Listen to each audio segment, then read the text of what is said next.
Hi guys, and welcome to Boring History Story Relaxing. Tonight we step quietly into a clearing at the edge of a frozen forest where your breath turns instantly to silver in the air, and the logs of your new cabin creak like something alive beneath their crust of frost. The snow under your boots squeaks with that particular dry sound that only comes when temperatures fall far below what feels reasonable. The door in front of you is thick, rough, and slightly warped. Inside there is darkness, a faint scent of old smoke, and the promise of a winter that will test every comfortable assumption you have ever held. You probably will not survive this, at least not in the cozy thermostat-controlled way you are used to. So before you get comfortable, take a moment to like the video and subscribe, but only if you genuinely enjoy what I do here. And as you settle in, tell me where you are in the world and what time it is there right now. I like imagining these stories drifting across time zones. Now dim the lights and push the door inward with your shoulder. The cabin receives you without ceremony. The interior smells of pine sap, old ash, and something faintly sour from last season's stored hides. Light slips through the gaps between the logs and thin glowing lines. A mainstream historical fact is that many remote log cabins in North America during the 18th and 19th centuries were built quickly, often in a matter of days, using freshly cut timber not yet fully seasoned. That means the walls shrink as they dry. That means the cracks widen. That means winter always finds a way in.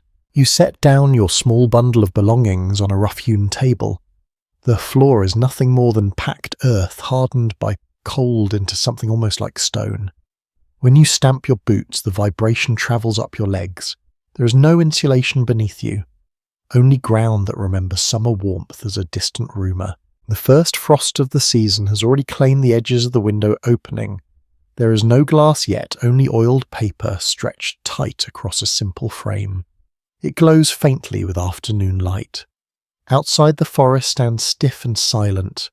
Snow clings to branches in heavy patient layers. No birds call, even the wind seems cautious. You run your hand along the inside wall. The logs are uneven, their bark stripped but surfaces still ridged. The chinking between them is a mixture of mud and straw pressed in by hand. It is cracked in places. Cold air slips through in narrow threads, brushing your knuckles like a warning. Historians still argue whether the earliest settlers in especially remote regions truly understood how brutal their first winters would be, or whether optimism and necessity simply outweighed caution. Standing here now, you suspect it was the second. The hearth sits at one end of the cabin, built of fieldstones gathered from the surrounding land. The chimney leans slightly as if already tired. You kneel and brush away last year's ash. The soot leaves black crescents beneath your fingernails. There is something deeply human about this gesture, about kneeling before a cold hearth and deciding that it will burn again. You strike flint to steel. The spark is brief but bright. When the tinder finally catches, the smell of smoke rises sharp and immediate. It curls toward the ceiling, searching for the chimney opening. For a moment it lingers stubbornly inside, and your eyes sting. A quirky tidbit from Frontier Diaries notes that some cabin dwellers deliberately tolerated smoky interiors because the soot helped seal tiny cracks in the roof and walls, adding a crude layer of protection against drafts. You blink through the haze and wonder if that small discomfort might someday feel like security. The fire grows slowly. Each stick you add feels like a small investment. The sound of the first log catching is surprisingly intimate. A soft hiss followed by a gentle crack. Heat radiates outward in uneven waves. Your boots begin to thaw at the edges. Water drips onto the dirt floor and disappears instantly. Outside, the sky shifts from pale grey to a deeper blue. The light fades earlier now. Winter is not dramatic in its arrival. It tightens gradually, like fingers closing around a wrist. You notice how quickly the temperature inside drops if you move too far from the hearth. The cabin is not one uniform climate. It is a map of cold and less cold. Near the fire, your cheeks warm. 3 steps away, your breath is visible again. You sit on a low stool and listen. The silence is not empty. It is layered. The faint pop of sap inside burning wood, the distant thud of snow slipping from a branch, the small shifting sound of the cabin itself as the timber contracts in the deepening chill. Wood behaves differently in extreme cold. It tightens, complains, releases tension in tiny snaps. At first, each sound feels like a threat. Then you begin to understand its rhythm. There is no clock on the wall. Time here is measured by light and by the hunger that eventually rises in your stomach. You unpack a small sack of dried beans and a strip of salted pork. The meal is simple, repetitive, and entirely sufficient. You chew slowly, aware that every calorie matters now. Winter in a remote log cabin is not about abundance. It is about careful balance. As darkness settles fully, the cabin transforms. The fire becomes the only source of illumination. Shadows climb the walls in wavering shapes. Your own silhouette stretches tall and distorted behind you. It is easy to imagine stories in those shapes. In isolated communities, long winters often encouraged rich traditions of storytelling. Scholars continue to debate whether the intensity of winter isolation directly shapes certain regional folk tales, or whether those tales simply found a more attentive audience during the cold months. Sitting here alone with the hiss of burning wood, you feel how stories might grow naturally from this kind of quiet. You test the door latch once more before night. The iron feels painfully cold against your fingers. Outside, the temperature is dropping fast. The first frost has already glazed the clearing. By morning, the world will look sharper edges to find in white. You spread a thin mattress stuffed with straw near the hearth. It is not comfortable by modern standards, but proximity to heat matters more than softness. You remove your outer coat, but keep your wool layers on. In cabins like this, sleeping fully clothed during winter was common practice. Warmth is not something you waste on modesty. As you lie down, you become acutely aware of the cabin's smallness. The ceiling beams are low. The walls close in gently. Yet there is also a sense of shelter. The logs, imperfect and gapped still, stand between you and the frozen forest. That is no small thing. The fire settles into a steady glow. Outside, the night deepens without apology. You listen to your own breathing, to the occasional shifting of timber, to the faint whisper of wind probing at the cracks. Winter has arrived. Not dramatically, not with a single catastrophic storm, but with a steady, undeniable presence. You close your eyes and feel the uneven warmth on your face, the chill lingering at your back, the earth beneath you firm and ancient. This is your beginning. A remote log cabin, a frozen season stretching ahead, and the quiet realization that survival here will not depend on heroics, but on small, patient acts repeated day after day. The frost outside thickens as you drift towards sleep, and somewhere in the forest something moves through the snow unseen and unconcerned with your small firelight. Morning does not burst into the cabin. It seeps in, slowly pale and reluctant, filtering through the oiled paper window in a muted wash of grey. You wake before you are fully ready, not because of noise, but because the fire has dwindled to a faint red pulse, and the cold has crept closer during the night. The air feels sharper now, your nose tingles, the tip of your ear stings where it slipped free of your blanket. For a moment you remain still and listen. The silence of deep winter has a density to it. No dripping water, no rustling leaves, only a faint distant crack from the forest as some tree adjusts to the temperature drop. You sit up slowly, careful not to let too much warmth escape from beneath your quilt. Even that simple motion changes the balance of heat around you. The hearth demands attention immediately. You kneel, stir the embers, and coax them back to life with dry kindling prepared the day before. This is your first lesson of the morning. Warmth is not a background condition, it is a task. A well-known historical reality is that maintaining a continuous fire through winter nights was considered essential in many isolated cabins, and families often banked the hearth carefully before sleep to preserve precious coals until dawn. When the embers survive, you feel as though you have won a small victory. The flames rise again, and with them comes the scent of pine resin and old ash. Smoke curls upward, finding its path more easily now that the chimney has warmed. You hold your hands near the fire, palms open, feeling sensation return to your fingers in tiny pricks. The discomfort is brief but memorable. Once the cabin begins to warm, you turn your attention to the walls. Yesterday you noticed hairline cracks in the chinking. Overnight the freeze has widened them slightly. Thin threads of daylight show through in places you swear were sealed. You run your thumb along the mud and straw mixture, feeling where it has pulled away from the logs. It is brittle now, less forgiving. Sealing cracks against the cold becomes your morning occupation. You gather a small bucket of damp clay kept inside precisely so it does not freeze solid. You press it into the gaps with slow, deliberate movements. The texture is gritty and cold against your skin. Each handful makes a faint squelching sound as it settles into place. This repetitive motion is oddly calming. There is an almost meditative quality to patching a cabin wall. You move log by log, gap by gap. You lean in close, examining each seam as though you were reading a quiet story written in timber grain. The cabin teaches you where it is weakest. You begin to understand its personality. Historians continue to debate whether settlers preferred clay-based chinking or moss packed tightly between logs in harsher climates.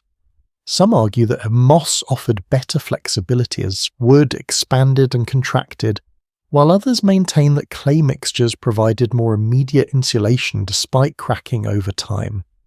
As you work, you imagine those debates unfolding in warm academic rooms far removed from this biting air. Out here, theory is less persuasive than whether your fingers go numb. A quirky note from certain frontier journals mentions that some families stuffed scraps of old cloth into persistent gaps, layering fabric beneath fresh clay to trap more air. You find a worn strip from a torn shirt and press it deep into one stubborn crack before sealing it over. It feels like giving the wall a quiet bandage. The process takes hours. Outside, the light grows brighter but not warmer. Snow reflects the sun in a glare that makes your eyes water if you stare too long. The clearing beyond the cabin looks deceptively peaceful. It is easy to forget that the temperature remains far below freezing. Inside, the difference is subtle but meaningful. Each sealed gap reduces the faint whisper of draft. The air no longer brushes your ankles quite so sharply. You notice how much of winter survival depends on noticing small changes. A slightly warmer corner, a slightly quieter wall. Your stomach reminds you that patching walls does not count as breakfast. You set a pot near the hearth and melt a small scoop of snow collected the day before. Snow alone is inefficient for water. It takes surprising volume to yield even a modest amount. Still, it supplements your supply. You drop in a handful of oats and stir with a wooden spoon. The smell is simple and comforting. As the porridge thickens, you sit back on your stool and observe the cabin.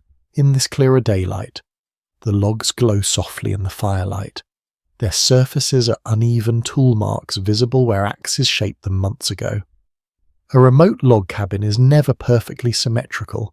Each log carries its own curve, its own knots and scars. That irregularity creates beauty, though it is not the polished beauty of modern design. It is practical, honest. You eat slowly, aware that each mouthful carries warmth into your core. Outside, the forest remains still. No neighbour's chimney smoke rises in the distance. Isolation is not dramatic here. It is simply the absence of interruption. After breakfast, you step outside briefly to test the air. The cold grips your face, instantly biting at any exposed skin. Your boots sink into a thin crust of snow. The skies are hard blue, almost metallic. You circle the cabin, examining the exterior seams. From this angle, you see where frost has formed along the edges of the logs. The moisture inside has met the freezing air, leaving delicate patterns that look almost decorative. You place additional mud into exterior gaps where you can reach. The work is slower with gloves on, but removing them would invite frostbite. You feel the contrast between your warm breath inside the scarf and the unyielding cold beyond it. When you return inside and close the door, the difference feels profound. The cabin may be imperfect, but it is a barrier. It is the line between manageable discomfort and genuine danger. By afternoon, the patched walls hold steady. The drafts are softer now, less insistent. The fire burns with a more confident glow. You sit again, hands resting on your knees, and allow yourself a small exhale of satisfaction. Sealing cracks against the cold does not make winter disappear. It does not silence the forest or shorten the nights, but it shifts the balance slightly in your favour. In a season defined by endurance, slight advantages matter. As the sun begins its early descent, the cabin feels marginally more secure than it did at dawn. You know new cracks will appear as temperatures fluctuate. You know the process will repeat. But today you have learned the texture of these walls. You have pressed your effort directly into their seams. The light fades once more, and the hearth resumes its role as the cabin's quiet centre. You sit close watching flames lick at the logs, aware that tomorrow will bring its own small tasks. Winter is not conquered in one dramatic act. It is negotiated patiently, one gap at a time. The hearth becomes your sun without asking permission. By the third morning, you no longer think of the fire as something you light. You think of it as something you tend the way one might tend a small animal that depends entirely on your attention. When you wake, your first glance is not toward the window, but toward the stone mouth at the end of the cabin. Is it glowing? Is it breathing? You rise before the cold fully claims the room. The embers are still alive, a low red shimmer beneath grey ash. You crouch and blow gently. The ash lifts in a soft cloud, revealing brighter coals beneath. The smell is dry and mineral tinged with last night's pine. A mainstream historical fact is that in remote cabins the hearth truly functioned as the centre of domestic life, not just for cooking and heat, but for light laundry, tool repair, and even informal schooling. Everything arranged itself around firelight. You feed the embers small sticks first, then thicker pieces. There is a rhythm to it. Too much wood at once smothers the flame. Too little, and it fades into stubborn smoke. You learn quickly that fire is not impressed by impatience. As flames rise, warmth spreads outward in the visible gradients. The air closest to the hearth feels almost gentle. A few steps back, it is brisk. At the door, frost still rims the edges of the frame. The cabin becomes a map of temperatures, and you position yourself accordingly. Stool near the hearth, bed angled to catch maximum heat. Water bucket set close enough to prevent freezing, but not so close that it boils. You hold your hands toward the blaze and watch how light reshapes the room. The rough logs glow amber.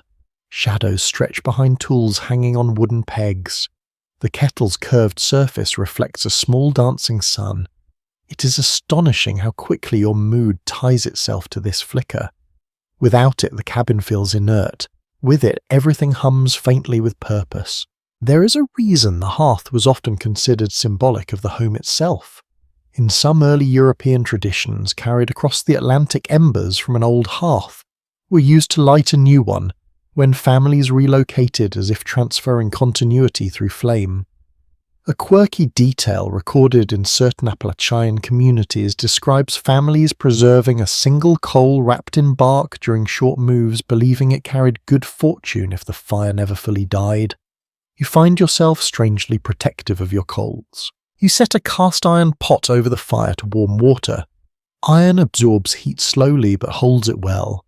As the metal warms, it emits a faint metallic scent mixed with soot.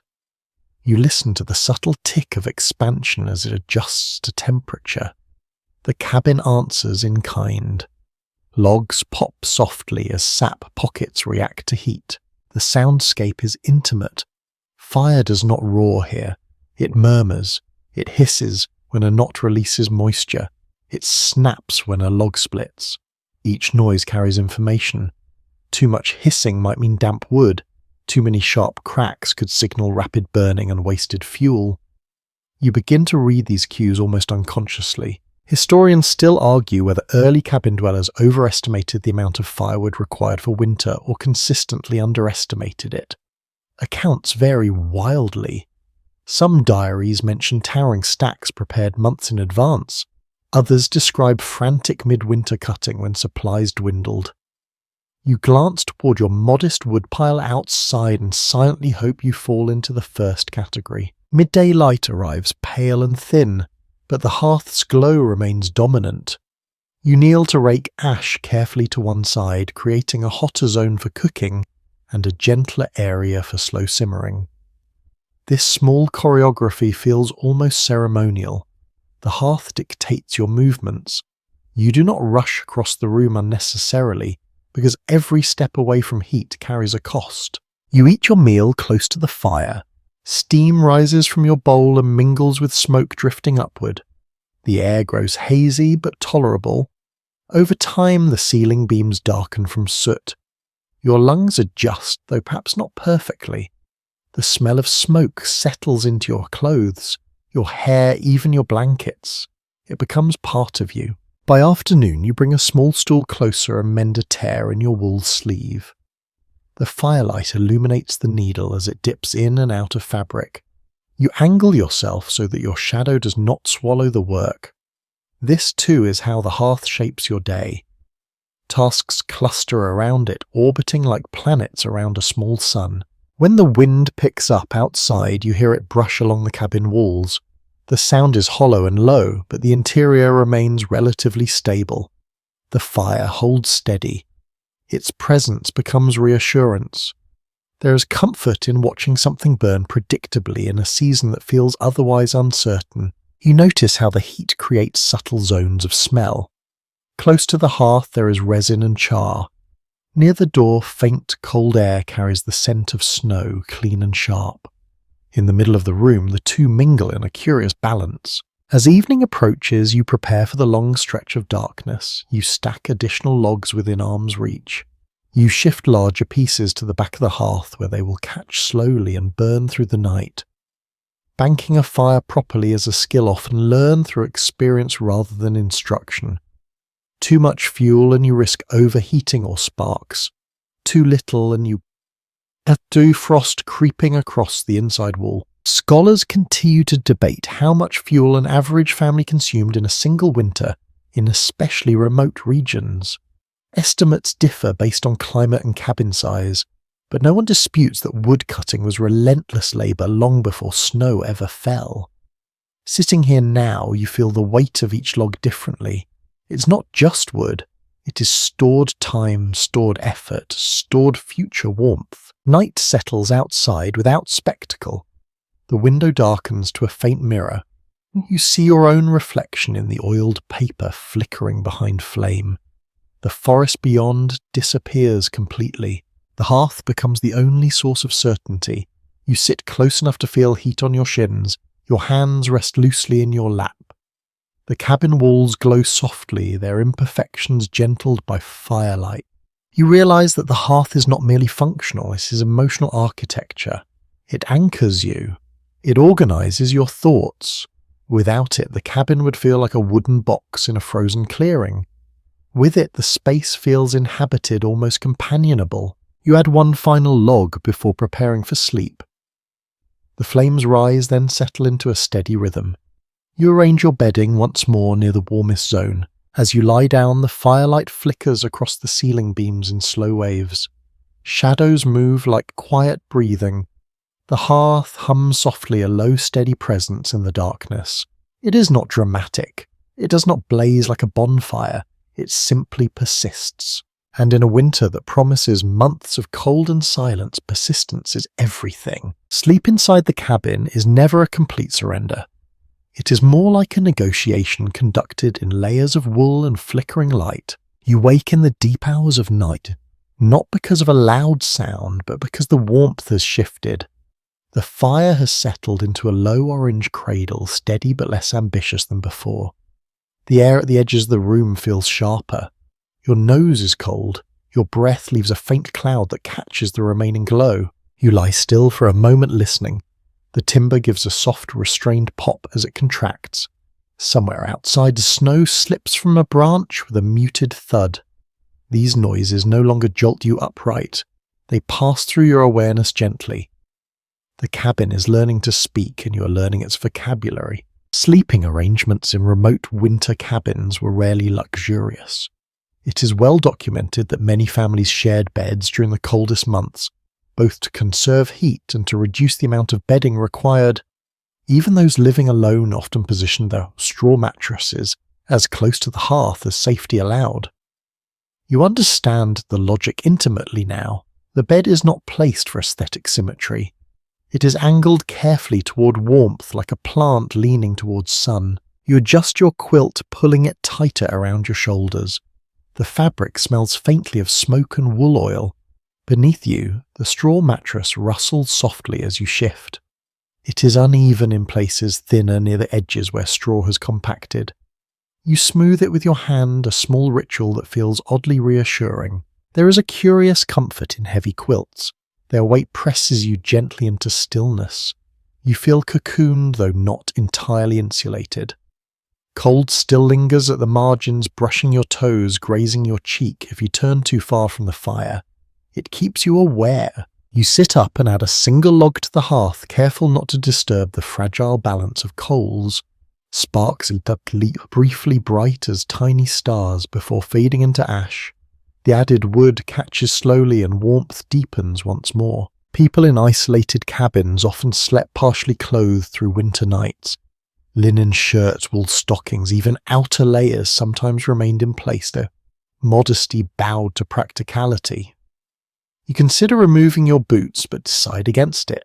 The leather holds a bit of residual heat, and if you need to rise quickly, fumbling in the coal would cost precious minutes. A curious detail preserved in some rural letters from the 19th century mentions the practice of warming stones in the hearth and wrapping them in cloth to place at the foot of the bed. These improvised bed warmers radiated steady heat for hours. You glance at the stones lining your hearth and make a mental note to try this tomorrow evening. Even a modest interest in warmth can change the entire texture of sleep. You lie back down and allow your thoughts to drift. The firelight flickers against your eyelids in soft pulses. Shadows move gently across the ceiling beams. The room feels smaller at night, more intimate. Without daylight to stretch the space outward, everything gathers closer around the hearth. There has long been discussion among researchers about how prolonged winter confinement influenced emotional resilience in remote households. Some propose that tight living quarters strengthened family bonds, while others suggest that tension simmered beneath polite routines. Alone here, you feel a blend of both possibilities. Solitude sharpens self-awareness. Every creak, every breath, every small discomfort becomes noticeable. Yet there is also a quiet pride in managing it without complaint. You turn onto your side and listen again. The wind brushes faintly against the outer wall. It does not howl tonight, it merely tests the seam sliding along the logs in a low whisper. You're aware of how thin the barrier truly is. A few inches of timber separate you from a landscape that would freeze unprotected skin in minutes. Your fingers trace the edge of the quilt absent-mindedly. The stitching is uneven in places, evidence of hurried mending by firelight. Imperfections no longer bother you. They feel like signatures of effort. Gradually your breathing slows. The fire settles into a steady rhythm, neither roaring nor fading. It is a quiet companion. The warmth reaches just far enough to make sleep possible, though never indulgent. You think briefly of modern bedrooms, sealed windows, and central heating that hums invisibly through walls. Here heat is visible, audible, scented. You cannot ignore it. You must engage with it. Perhaps that constant awareness makes rest feel more deliberate. As you drift towards sleep again, you notice how the cabin's interior has taken on a particular fragrance. Smoke, wool, faint damp earth from the floor and the resin of pine logs blend into something uniquely its own. It is not unpleasant. It is grounding. Hours pass without your tracking them. At some point the fire dims once more, but not enough to threaten. You remain half aware, half dreaming, attuned to subtle changes in temperature. Just before dawn, the coal presses slightly closer again. You sense it at your fingertips where the quilt has slipped. You pull it back into place without fully waking. This dance between heat and chill continues through the night, gentle but persistent. When the first grey hint of morning filters through the oiled paper window, you open your eyes slowly. Frost feathers the inner edges of the frame. The hearth glows faintly, having survived until light. You sit up, feeling the stiffness in your shoulders, the lingering coolness at your back. It is not misery, it is simply the cost of winter. You rise carefully, wrap the quilt around your shoulders and kneel once more at the hearth. Another day waits beyond the door. Another stretch of snow and silence, but for now the small circle of warmth around the fire is enough. The night has passed without drama. The cabin still stands, the logs still hold, and you, bundled in heavy quilts and thin resolve, have slept through another frozen darkness. By mid-morning you discover that water has its own opinions about winter. The bucket you left near the hearth is safe, its surface only faintly crusted with a fragile skim of ice. But the second pail, positioned a little too far from the fire in an effort to save space, has frozen nearly solid. You tap the rim with your knuckles and hear a dull, heavy sound. The surface is white and opaque, thick enough to resist casual effort. Water, which in warmer months seems abundant and almost careless, becomes deliberate now. Every drop requires planning. It is widely recorded that in remote winter cabins, families often stored water indoors overnight precisely to prevent freezing. Yet even then, it could form ice, depending on proximity to the hearth. You run your hand along the frozen surface and feel the stubbornness of it. You set the frozen pail close to the fire and wait. Thawing takes patience. If you place it too near the flames, the outer layer melts rapidly while the core remains solid, creating uneven stress in the container. You have no desire to crack a bucket when replacement is not an option. While the ice softens slowly, you wrap yourself in your thick coat and prepare to fetch more snow from outside. Opening the door releases a brief rush of colder air that feels almost shocking against your face. The clearing is brighter today. Sunlight glances off the snow in sharp flashes that make you squint. The forest stands rigid, branches coated in white. You step carefully across the crusted surface, listening to the crunch beneath your boots. Snow squeaks at this temperature, a high dry sound that seems almost too delicate for such harsh conditions. You fill a sack with clean snow from an untouched patch, avoiding areas near the cabin where ash or debris might have settled. It is a simple act, scooping snow into a sack, yet it reminds you how deceptive winter landscapes can be. Snow looks plentiful and even, but it yields surprisingly little water when melted. You carry the sack back inside and shake loose clumps into a pot near the hearth. Melting snow produces a faint earthy scent, subtle but noticeable. As it collapses into liquid, the volume reduces dramatically. You add more snow, watching it sink and shrink. This is how mornings pass here, in small cycles of collection and transformation. A lesser-known but charming detail found in some frontier recollections mentions that children were often tasked with bringing in snow for melting, turning it into a kind of winter chore that felt almost playful at first. Adults knew the labour was necessary. Children sometimes saw it as an excuse to dash through drifts and return with cheeks flushed bright red. Alone here, you miss that energy for a moment. The first bucket finally loosens enough to chip gently with a wooden spoon. You break apart thick pieces and slide them into a pot to accelerate melting. Ice clinks softly against iron.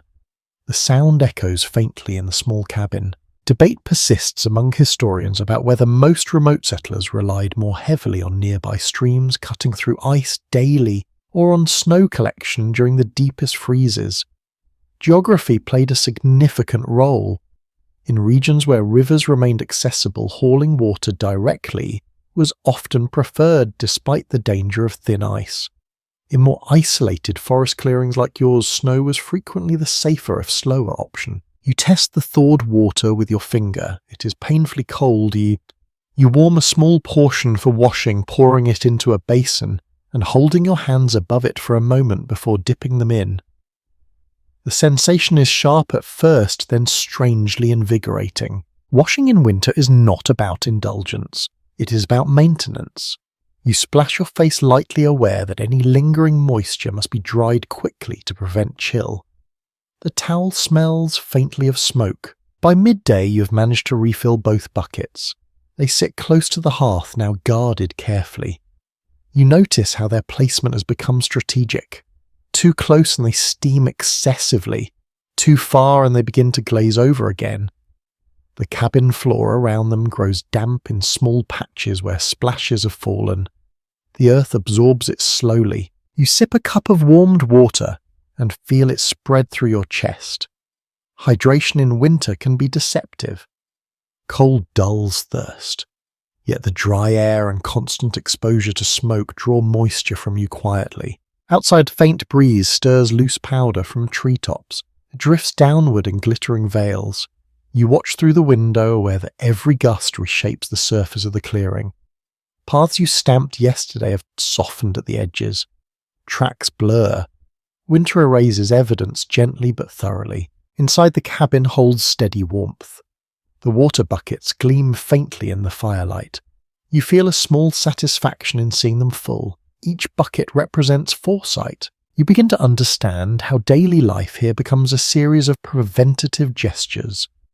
Banking coals before bed, patching cracks before storms, melting snow before thirst insists. Nothing is left to last-minute convenience. There is something humbling in hauling and thawing water. It forces you to notice the physical reality behind every cup you drink. You measure carefully when adding it to stew or porridge. You think twice before spilling even a few drops. As the afternoon light tilts lower, you glance once more at the buckets. A thin mist rises from their surfaces in the warmer air near the hearth. They look almost content, transformed from stubborn blocks of ice into usable resource. You settle back onto your stool and extend your hands toward the fire. The rhythm of winter continues. Water freezes, you thaw it, snow falls, you collect it. These cycles repeat with quiet insistence. Beyond the cabin walls, the forest remains indifferent. It does not hurry to help, it does not apologize for the cold. Yet within these rough logs you carve out small pockets of control, a steady flame, a sealed crack, a bucket of water that will not freeze tonight. Such modest victories accumulate, and in a frozen season, where comfort is measured in degrees and inches, that accumulation becomes the difference between mere endurance and something approaching stability. By late afternoon, your thoughts turn to food, and more specifically to wood. Hunger is straightforward. It rises slowly, settles in your stomach, and reminds you of itself with polite persistence. Fuel is more complicated. Every meal requires calculation.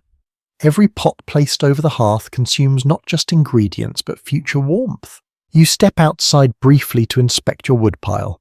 The logs are stacked carefully along the cabin wall, raised slightly off the ground on split rails to keep them dry. A widely accepted historical reality is that families in remote cabins often spent the late summer and autumn cutting and stacking several cords of firewood in preparation for winter. Knowing that once deep snow arrived, fresh cutting became slower and more dangerous. You run your hand along the top of the stack and feel the brittle dryness of seasoned timber. Inside you kneel before the hearth and study the current burn. The flames are lively but not excessive. You rake coals to one side, creating a hotter zone for cooking and a cooler edge for simmering. The choreography feels almost instinctive now. Cooking when wood is scarce is less about culinary ambition and more about efficiency. You measure dried beans into a pot, add a small strip of salted meat and pour in water that you thawed earlier. The ingredients are humble, but their simplicity carries reassurance. As the pot settles over, the heat steam rises in slow spirals. The smell of salt and starch mingles with smoke. You sit close, stirring occasionally, aware that even stirring costs warmth as your body shifts away from the fire. There are recorded accounts from frontier households describing the practice of cooking multiple dishes at once to maximize a single period of high heat, then letting them cool gradually near the hearth. In this way, one burst of fuel served several meals. You consider preparing extra beans now to reheat tomorrow, reducing the need for additional wood later. The challenge is balance. If you let the fire burn too hot, you consume logs faster than planned. If you keep it too low, food takes longer and may not cook thoroughly. You study the flames carefully, adjusting with small additions rather than dramatic changes. A curious and lesser-known detail appears in some early rural cookbooks that mention baking bread directly in covered iron pots buried in coals, creating a compact oven effect without requiring a large built-in structure. The method conserved heat and shielded loaves from smoke. You glance at your simple pot and imagine trying this technique when flour supplies allow. Outside, twilight begins to gather early. The window dims gradually and the forest edges blur into shadow. You hear a faint scrape of wind against the wall, nothing urgent, just a reminder of the temperature beyond. Inside, the stew thickens slowly. Bubbles rise at a steady pace, releasing bursts of aroma that feel almost luxurious in their warmth. You inhale deeply and notice how food scent changes your perception of the space. The cabin feels less like a shelter and more like a kitchen, a place of deliberate care. There has been ongoing discussion among scholars about how winter diets in isolated cabins influence long-term health. Some argue that reliance on preserved meats and dried legumes provided adequate calories but limited fresh nutrients. Others suggest that creative use of stored root vegetables and foraged dried herbs offset deficiencies more than previously assumed. As you stir your pot, you sense the truth lies somewhere between necessity and ingenuity. You ladle a small portion into a wooden bowl and taste carefully. The salt is pronounced but welcome. The beans are soft, yielding easily under your spoon. Heat travels through your chest and spreads outward, countering the chill that lingers near the door. You eat slowly, aware that every mouthful required both wood and time. There is no idle snacking here. Meals are events measured by flame and patience. When you finish, you leave the remaining stew close to the hearth but not directly over flame. It will stay warm for a while without demanding additional fuel. You reduce the fire slightly, allowing it to settle into a steady glow rather than a hungry blaze. The wood pile outside remains a silent ledger. Each log burned today reduces the future stack by 1. You find yourself counting, subconsciously estimating how many weeks of cold remain. The arithmetic is imperfect, but the awareness persists. You gather small fallen twigs from a basket near the door, and add just enough to maintain warmth without excess. This restraint feels mature somehow, a quiet acknowledgement that winter is a marathon rather than a sprint. As darkness fully claims the clearing, the hearth's glow takes over once again. The cabin walls reflect amber light.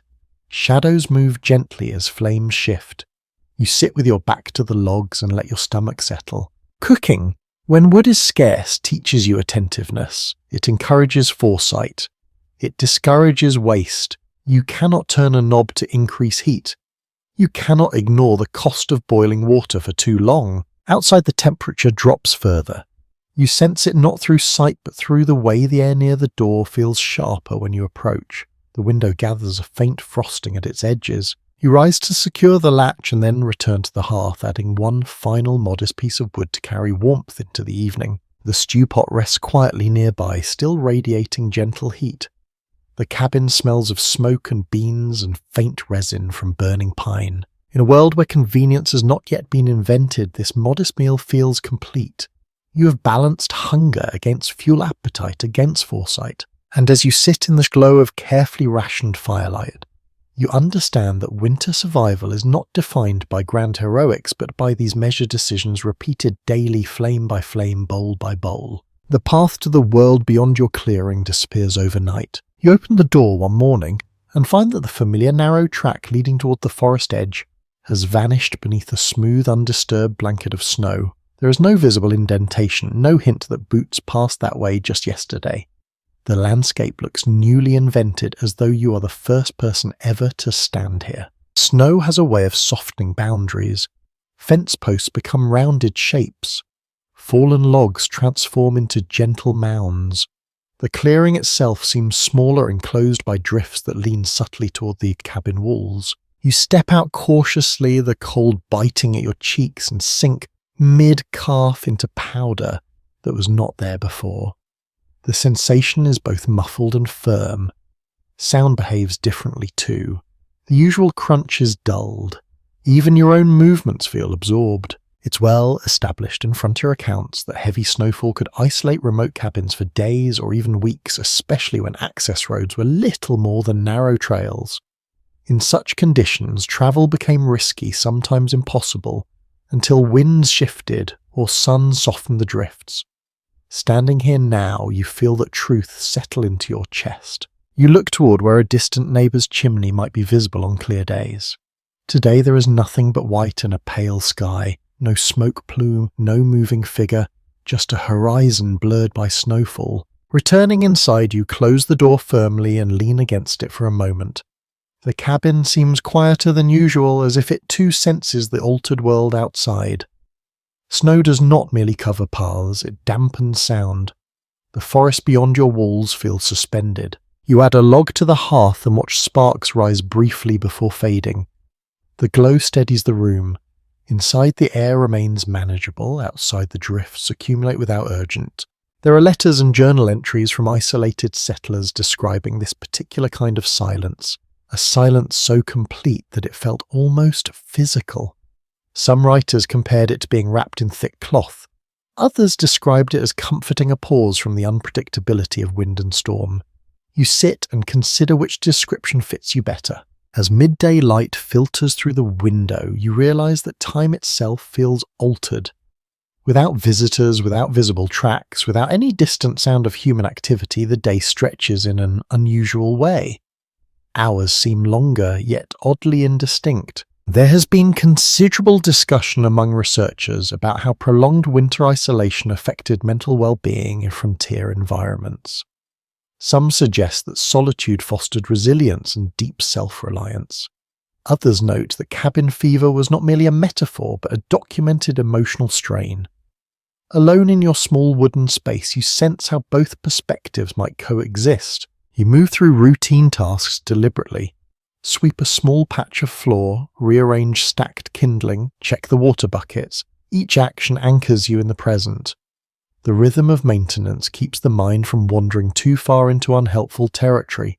A charming but unusual anecdote appears in certain rural memoirs recounting how children would sometimes create imaginary roads across snow-covered floors inside the cabin during extended storms, tracing patterns with fingers in soot near the hearth.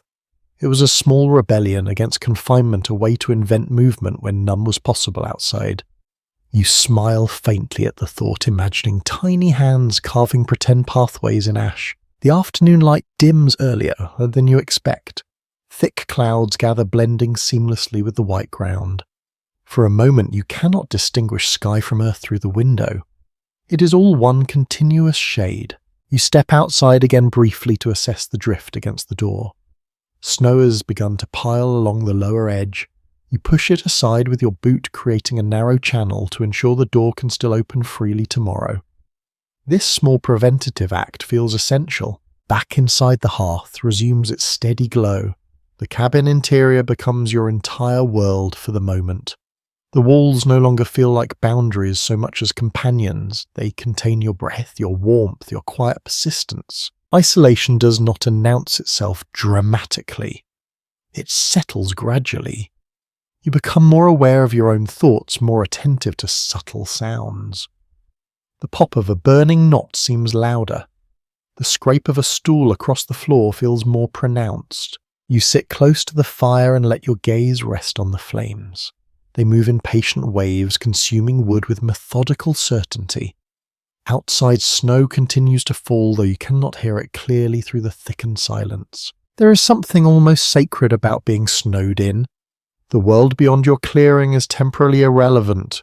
No errands, no visitors, no obligations beyond survival and care. It is both heavy and freeing. You think about the unseen road that lies beneath the drifts. It has not disappeared entirely. It is merely hidden. Beneath the smooth surface, the path still exists, waiting for Thor or shovel. As evening descends, the window reflects only your own fire-lit interior. The forest has withdrawn into darkness. You secure the latch once more, check the position of your woodpile through the small gap near the door, and return to your stool. The cabin hums softly with contained warmth. Snowed in and cut off, you begin to understand that isolation is not simply the absence of company. It is the amplification of everything else. The creak of wood, the rhythm of breath, the steady pulse of flame. Winter has drawn a circle around your cabin, for now that circle holds. Your clothes stop being fashion and become architecture. You notice it first when you step away from the hearth to fetch something from the far corner of the cabin. The air there is several degrees colder, and it bites instantly through thinner layers. Your skin reacts before your mind does. A shiver climbs your spine like an automatic message. You return to the fire and begin adding pieces to your outfit the way you might add logs to a wall. In winter, clothing is not decoration. It is portable shelter. The difference between comfort and danger can be the thickness of a sleeve, the tightness of a cuff, the presence of a scarf wrapped just right. One widely recognized historical point is that wool was prized in many cold weather frontier environments because it retains insulating value. Even when damp, unlike cotton, which can chill the body when wet. Linen appears to especially as base layers, but wool is the workhorse. You look down at your own garments and feel grateful for every scratchy thread. The cabin is dim in the morning light, so you sit close to the fire to dress properly. You pull on wool stockings first. They are slightly uneven from previous mending. The fabric grips your calves with gentle pressure. Next comes a linen shirt that feels cool to the touch at first, then warms as it traps your body heat. Over that, a wool tunic thicker and heavier. Finally, your outer coat stiff with smoke smell and winter air. The act of dressing takes longer than it would in a modern home. There is no warm closet, no preheated fabric. Each garment begins cold and must be convinced to cooperate.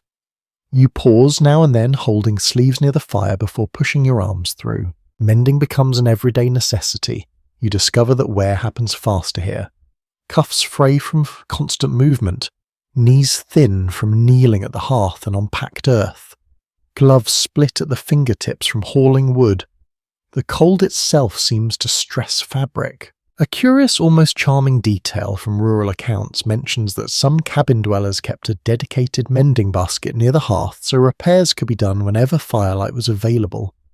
The basket often contained scraps of cloth saved from older garments because nothing was wasted. You glance at your own small pile of saved fabric and realize you have started doing the same without thinking. You sit and patch a tear along your sleeve seam. The needle feels small in your fingers, and your fingertips are slightly numb despite the heat nearby. Thread catches on rough wool fibers. You take slow stitches, careful not to snap the thread.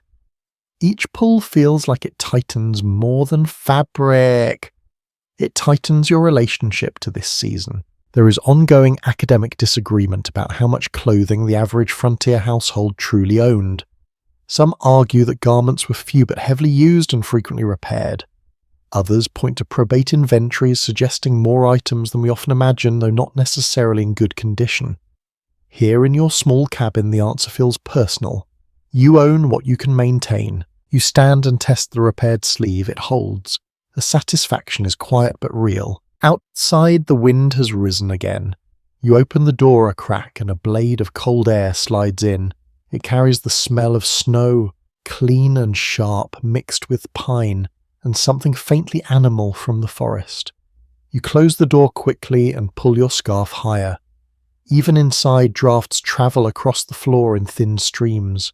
You begin to appreciate small clothing choices, a hat that covers ears properly, a scarf that can be tightened or loosened depending on activity, a belt that keeps layers from shifting. Even the way you tuck shirt tails matters, sealing warmth in rather than letting it leak out. Some lesser-told frontier notes describe stuffing extra cloth or even dried grass inside boots for insulation when proper footwear was lacking. It is a clever, desperate trick. You check your own boots and feel relief that they are sturdy, though the leather is cracked in places. Still, you find yourself adding a folded scrap of wool near the toe for extra warmth just in case. Midday tasks pull you away from the hearth. You must bring in water, check the woodpile clear, snow from the doorway. Each time you step outside, your clothing meets the cold like armor. You feel the wind press against your coat, searching for weak seams. You feel snow brush against your leggings. Your breath collects in your scarf and dampens it slightly. And here the usefulness of wool becomes clear. The scarf grows a bit wet from breath, yet it still holds warmth. It does not become an icy collar immediately, though it will if left too long. You rotate it, warming one side by the fire later, letting moisture evaporate slowly. Back inside you hang outer layers near the hearth, but not too close. Too close and they risk scorching. Too far and they remain damp and cold. There is a science to drying in a cabin learned by error and patience. The cabin smells of damp wool for a while, mingling with smoke. It's not unpleasant. It is simply the scent of winter work. As evening comes, you sit again with the needle and thread. Clothing maintenance becomes part of your nightly rhythm, like banking the fire or checking the latch. You reinforce a glove seam. You darn a sock. You fold repaired items carefully and place them within reach for morning. There is something almost soothing about this repetition. Stitch, pull, tighten. The work is small enough to focus the mind without demanding too much energy. Researchers still debate whether constant winter mending fostered a kind of domestic creativity, with women and men improvising repairs and adaptations that would later influence regional textile traditions. Sitting here, you can believe it. When necessity rules invention follows quietly. Night deepens. The cabin's interior becomes a pool of warmth and shadow. You remove your outer coat but keep most layers on. You place tomorrow's clothing close to the hearth so it will be less bitter in the morning. Then you lie down and feel the weight of wool pressing gently against you, holding pockets of warmth in place. Your clothes, stiff and imperfect, have done their job. They have carried you through drafts and wind, through a brief fight with snow at the door, through the shifting temperatures of the cabin. In a frozen winter, the cabin shelters you from the worst. But your clothing shelters you from what still leaks in. It becomes the second wall, the personal cabin you wear. And as you drift towards sleep, you realize you no longer think of layers as optional. They are part of your body now, as necessary as breath, as normal as firelight. The animals feel winter differently, but no less urgently. Before the sun has fully lifted above the trees, you are already pulling on boots and wrapping your scarf tight. The fire is stable for the moment, banked carefully. The cabin will hold its warmth for a short while without you. Outside, the cold greets you without hesitation. It presses against your coat, seeps through fabric seams, nips at the edge of your scarf. The barn stands a short distance from the cabin, its roof bowed slightly under the weight of snow. Each step toward it is deliberate. Snow reaches higher along your shins today and the air feels thinner, sharper. Your breath forms dense clouds that trail behind you. Caring for livestock during frozen months was not optional in remote settings. Surviving animals often meant surviving people. It is commonly noted in agricultural records from early frontier regions that families prioritized feed storage and shelter repairs before winter, knowing that weakened animals could not easily be replaced. You feel the truth of that in your bones as you push open the barn door. Inside, the air smells of hay, damp wood, and animal warmth. It is noticeably less bitter than outside, though far from comfortable. A cow shifts her weight and exhales a slow plume of steam. Chickens rustle softly and their corner feathers puffed. Their movement sounds small but alive. You move first to check the water trough. A thin sheet of ice has formed overnight. You break it gently with a wooden stick, careful not to startle the animals. The crack echoes faintly in the enclosed space. Ice fragments drift aside as liquid water appears beneath. It has long been observed that winter livestock care required relentless repetition. Water froze, you broke it, feed ran low. You rationed carefully, shelter shifted under snow weight, you reinforced beams when possible. None of it was dramatic, but all of it was necessary. You scoop measured portions of hay from a stack in the corner, distributing it evenly. The dry scent rises as you shake it loose. The cow lowers her head and begins to chew slowly, rhythmically. The sound is soothing, almost meditative. A lesser-known but intriguing note from some rural diaries mentions that people sometimes brought smaller animals into the cabin during the harshest cold snaps, especially newborn lambs or weak chickens. The shared warmth could mean the difference between life and loss. You glance toward your cabin and imagine a small crate near the hearth, feathers fluttering in firelight. The barn roof creaks softly as wind brushes across it. You step back and look upward, assessing the snow load. It seems stable for now. Still, you make a mental note to clear excess from the edges later if the weather allows. There has been considerable scholarly discussion about how frontier households balanced emotional attachment to animals with practical necessity. Some accounts describe deep affection. Others emphasize strict utility. Standing here watching the steady blink of a cow's dark eye, you sense that the line between affection and necessity blurs easily in winter. When you depend on each other, sentiment grows naturally. You check the chickens next. Their combs are pale but intact. Frostbite is a real threat in extreme cold. You scatter grains sparingly, watching them peck in quick, precise movements. Their energy contrasts with the slow chewing of larger animals. When you step back outside, the cold feels harsher after the relative warmth of the barn. It bites at your nose and stiffens your fingers, even through gloves. Snow glints under pale sunlight, almost blinding. You pause for a moment in the clearing, scanning for tracks. A thin set of prints crosses the far edge near the tree line, small, delicate. Perhaps a fox passed during the night. The awareness tightens your focus. Predators move more boldly in winter when food grows scarce. Returning to the cabin, you brush snow from your boots before stepping inside. The door closes with a solid thud, sealing you back into the warmer air. Smoke from the hearth greets you gently. The difference between inside and outside feels profound every time. You remove outer layers, slowly letting them warm near the fire. Your fingers tingle as circulation returns. You kneel to stir the coals, adding a modest log to maintain steady heat. Caring for animals in the bitter dark reshapes your daily rhythm. You cannot linger long in comfort. Responsibility pulls you back into the cold each morning and evening. It is a tether that keeps you connected to the wider landscape even when snow attempts to isolate you. You prepare a simple meal and sit near the hearth, reflecting on the barn's quiet warmth. The animals do not question winter. They endure it. They respond to your presence with simple needs. Water, feed, shelter. There is a grounding quality to that simplicity. Researchers have debated how livestock survival rates fluctuated during especially severe winters in remote settlements, noting that losses could devastate small households.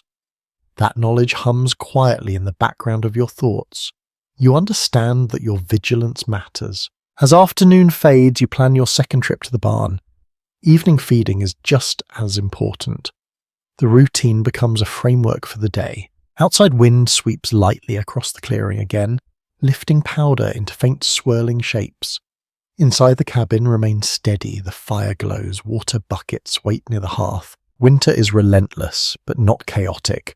It follows patterns: morning care, midday maintenance, evening vigilance. And as you sit with hands extended toward the fire, you know that beyond these walls, animals shift, in straw, relying on you as much as you rely on them. The frozen month's survival is shared. Evening gathers slowly, like a curtain drawn one careful inch at a time. You notice it first in the window. The pale winter light that seemed so bright against snow begins to dull, turning from silver to a faint lavender grey. The forest edge softens, details blur. Inside the cabin, the hearth grows more prominent, its glow spreading across the floor in a warm oval. Managing light in winter is almost as important as managing heat. It is firmly established in household records from the 18th and 19th centuries that artificial light was costly and often rationed carefully in rural homes. Candles required time and labour to produce, whether from tallow or beeswax and oil, for lamps was not always abundant in remote areas. You glance at your small supply of candles and feel their weight in more than wax. You do not light one immediately. Instead, you adjust your position closer to the hearth. Firelight alone can sustain much of the evening if you sit within its reach. You move your stool into the brightest patch and begin sorting small tasks that require attention. The cabin transforms as shadows lengthen. Tools hanging on pegs cast elongated silhouettes. The water bucket reflects a trembling ribbon of orange light. Your own shadow stretches tall along the wall, exaggerated and wavering. Eventually you reach for a candle. You trim the wick carefully with a small knife, knowing that an untrimmed wick produces excessive smoke and wastes fuel. You touch the flame from the hearth to the wick, and it catches with a soft bloom of light. The candle's glow is steady but modest, a small companion to the larger fire. A lesser-known but delightful detail from certain rural communities recounts that some families reserved beeswax candles for special occasions, relying on more pungent tallow candles for everyday use. Beeswax burned cleaner and smelled faintly sweet, while tallow often carried a faint scent of animal fat. You lift your candle to your nose briefly and catch a mild, slightly white odour. It is practical, other than the shit. You place the candle on a simple wooden stand near the table and notice how it changes the room's mood. The light is softer than the hearth, less dramatic. It fills corners that the fire cannot quite reach. There has been ongoing discussion among historians about how extended winter darkness influenced social routines in isolated cabins. Some suggest that evenings were structured around storytelling, mending, and quiet reflection. Others argue that fatigue from daylight labour often led to early sleep once tasks were complete. Sitting here, you sense how both might be true. Energy is precious, yet the long night invites conversation, even if only with yourself. You take up a small wooden cup and polish its rim with a scrap of cloth. The candlelight makes the grain glow faintly. Outside, darkness thickens. The window now reflects only the interior scene. Beyond it, the forest has disappeared into a uniform black. The soundscape shifts too. Without daylight activity, subtle noises grow more noticeable. The gentle hiss of the hearth, the faint tick of cooling iron, the quiet whisper of wind along the roofline. You experiment by snuffing the candle briefly, relying solely on firelight. Instantly, the cabin feels more intimate, almost cave-like. Shadows move more dramatically. Depth perception shifts. You relight the candle and appreciate the added clarity. Even a single small flame alters perception. It is commonly acknowledged that before widespread electrification, evenings in rural settings were governed by the availability of light. Activities requiring precision were often completed before dusk. What remained were tasks suited to dimmer conditions. You thread a needle once more and test whether the candle provides sufficient brightness. It does, though you must lean closer than you would like. You pause and simply watch the candle burn.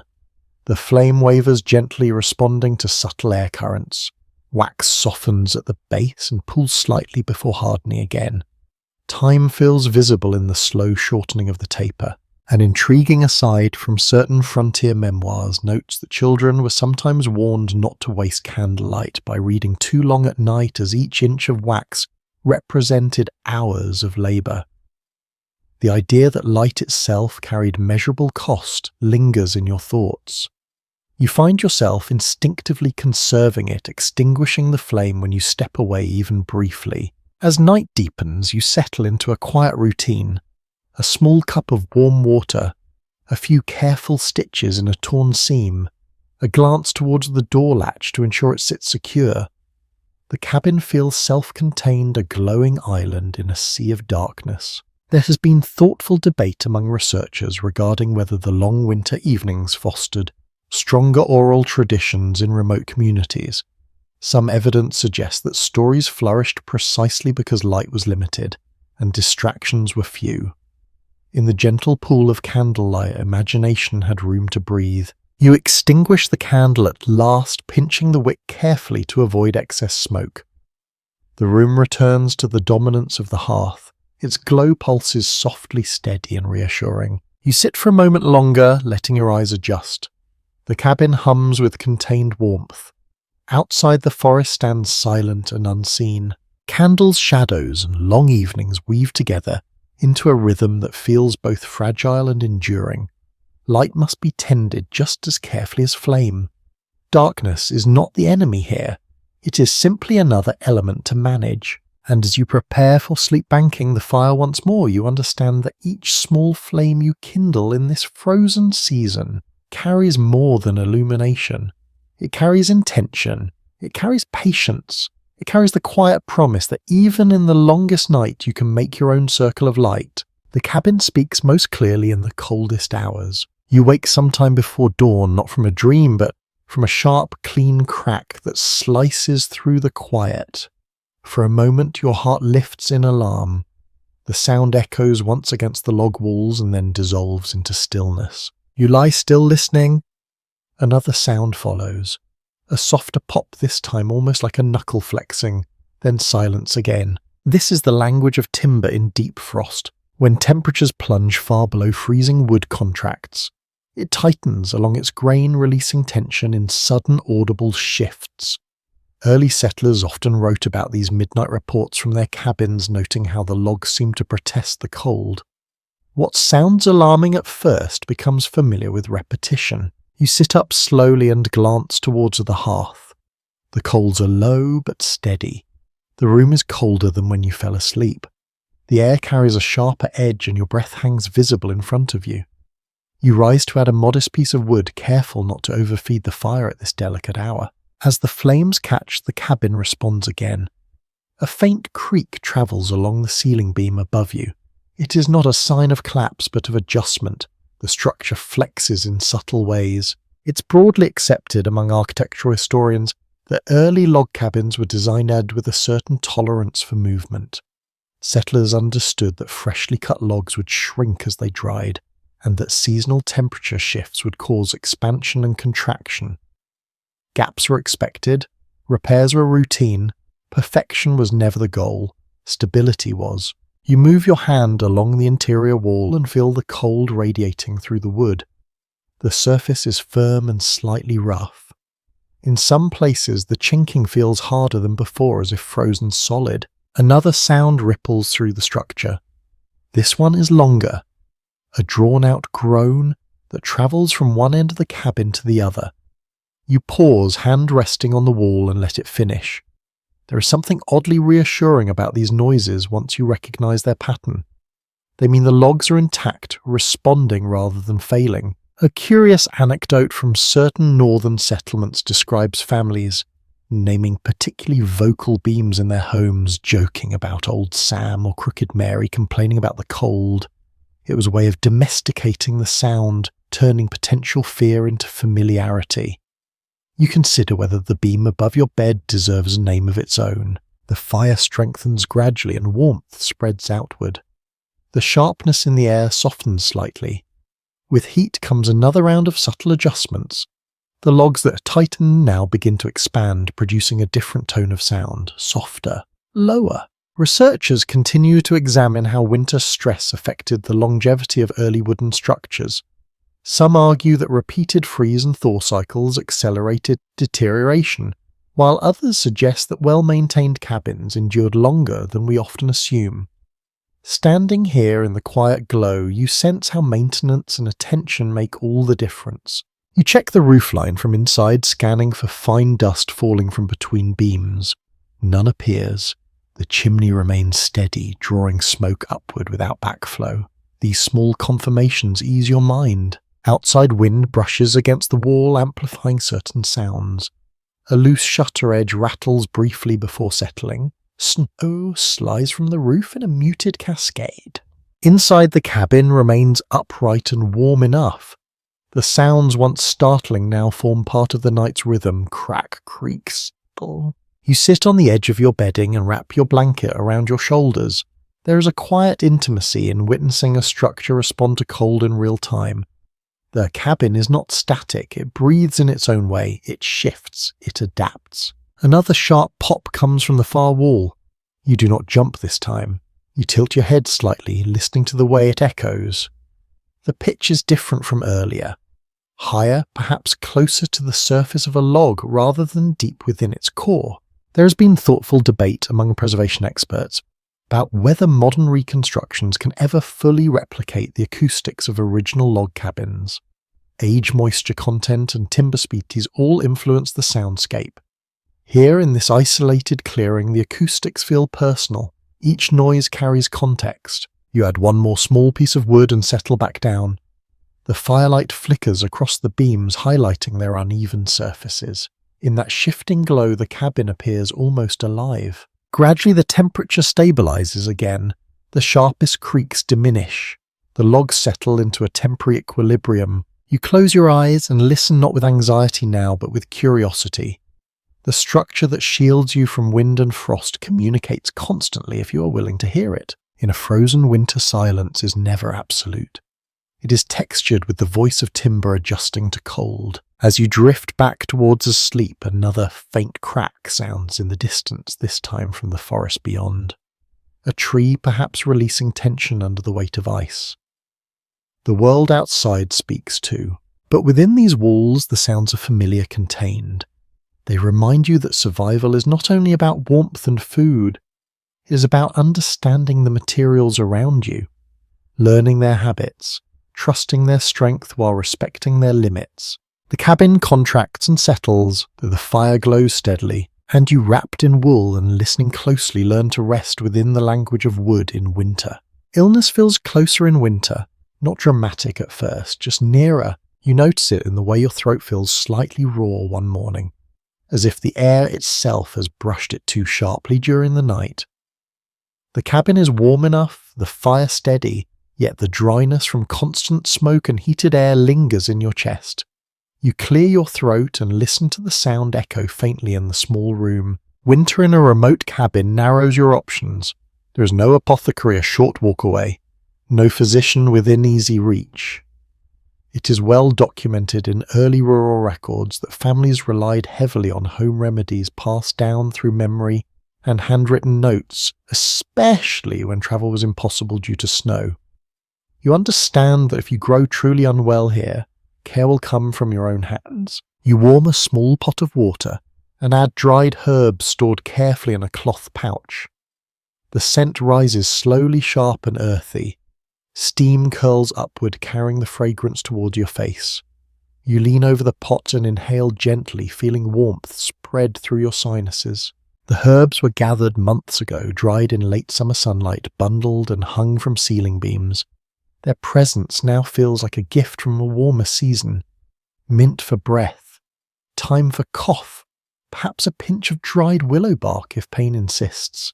There are accounts from isolated settlements describing how knowledge of medicinal plants was often as valuable as knowledge of hunting or farming. Some remedies were effective, others relied more on belief than chemistry. Researchers continue to examine which traditional treatments had measurable benefits and which functioned primarily as comfort rituals. Sitting here, you suspect that comfort itself has power. You sip the infusion slowly. The liquid is hot enough to make your eyes water. It slides down your throat with a faint bitterness that you welcome. Warmth spreads through your chest and settles there. Outside, the world remains frozen and distant. The forest offers no assistance. Illness in winter isolates you further. Even a mild fever would make the simple act of hauling wood feel monumental. You test your forehead with the back of your hand. Cool enough? For now, this is just dryness, perhaps a whisper of irritation rather than true sickness. Still, you add extra fuel to the hearth, ensuring steady heat. A small but intriguing detail appears in certain rural memoirs recounting how some families hung small bundles of dried herbs near doorways during winter, believing the scent to ward off illness. Whether by superstition or subtle air purification, the practice persisted. You glance toward the beam above your door where a faded cluster of sage hangs brittle and grey. You decide to air out the cabin briefly despite the cold. Opening the door for even a minute allows a rush of sharp, clean air to sweep through. It is bracing. Your eyes sting, yet the smoke thins and the atmosphere feels refreshed. You close the door quickly, sealing warmth back inside. Illness without easy escape carries a particular weight. There are no quick remedies, only patience and observation. You listen to your own breathing as you sit near the hearth. It remains steady. Your limbs feel strong enough. There has long been this discussion among historians about how communities managed contagious illness during harsh winters when isolation was already intense.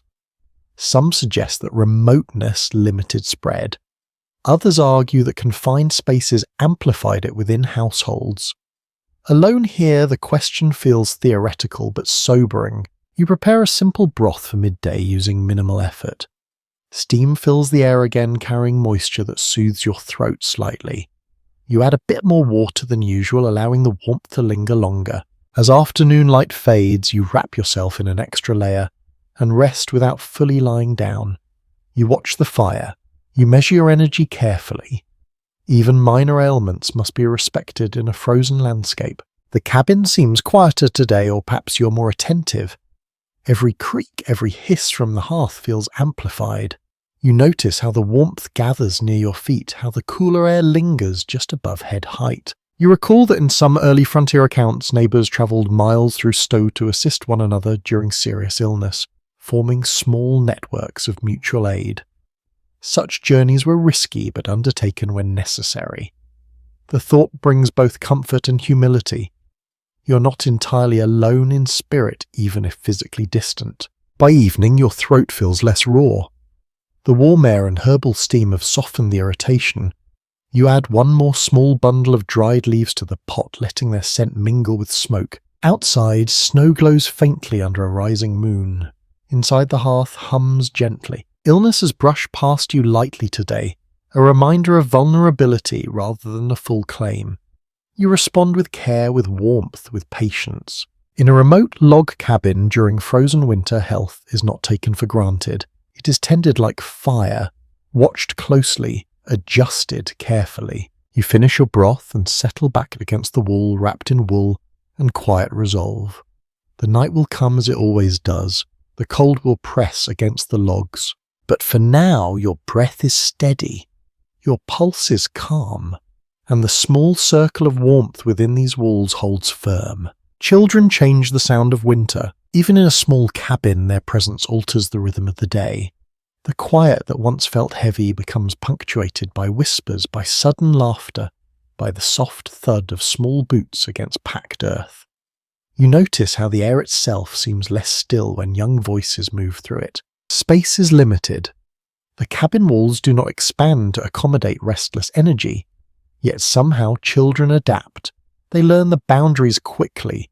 The hearth is hot. The door latch is not a toy. The water bucket must remain upright. It is widely recorded in early settlement accounts that winter months were often when basic literacy lessons took place, particularly in remote households where formal schooling was seasonal or distant. With fields frozen and outdoor labour reduced, evenings near the fire became informal classrooms.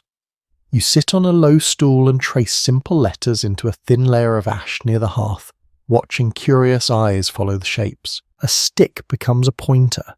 A scrap of wood becomes a slate. The cabin transforms briefly into a place of instruction. The firelight flickers across faces intent on understanding marks that represent sound. Restlessness arrives quickly, though. After a few lines practiced carefully, attention wanders. Small hands reach toward the warmth, then toward each other. A giggle escapes before it can be contained. There are preserved anecdotes from rural memoirs describing how children created elaborate indoor games during heavy snowfall, turning benches into imaginary wagons, or pretending the narrow strip between wall and table was a frozen river to be crossed carefully. The imagination compensates for confinement. You watch as a simple wooden spoon becomes a brave explorer navigating a world of snowdrifts represented by folded blankets. Scholars have long discussed whether prolonged winter confinement strengthened family bonds or heightened tension within tight quarters. Diaries offer evidence for both outcomes. Some writers describe cozy evenings of shared stories and songs. Others hint at frayed patience and quick tempers. In this small space, you sense how easily the balance could tip either way. You assign small tasks to channel energy. One gathers kindling from the basket. Another folds worn cloth near the hearth. A third counts the remaining beans in a jar, turning rationing into arithmetic practice. The cabin hums with purposeful motion. The fire crackles softly, offering both warmth and a focal point. You remind them gently not to move too close. The lesson is repeated often. Winter tolerates no carelessness. Midday arrives in a wash of pale light through the oiled paper window. Outside, snow rests in smooth layers undisturbed, except for faint animal tracks at the edge of the clearing. Inside, the air grows warmer from both flame and movement. You prepare a simple meal, dividing portions carefully.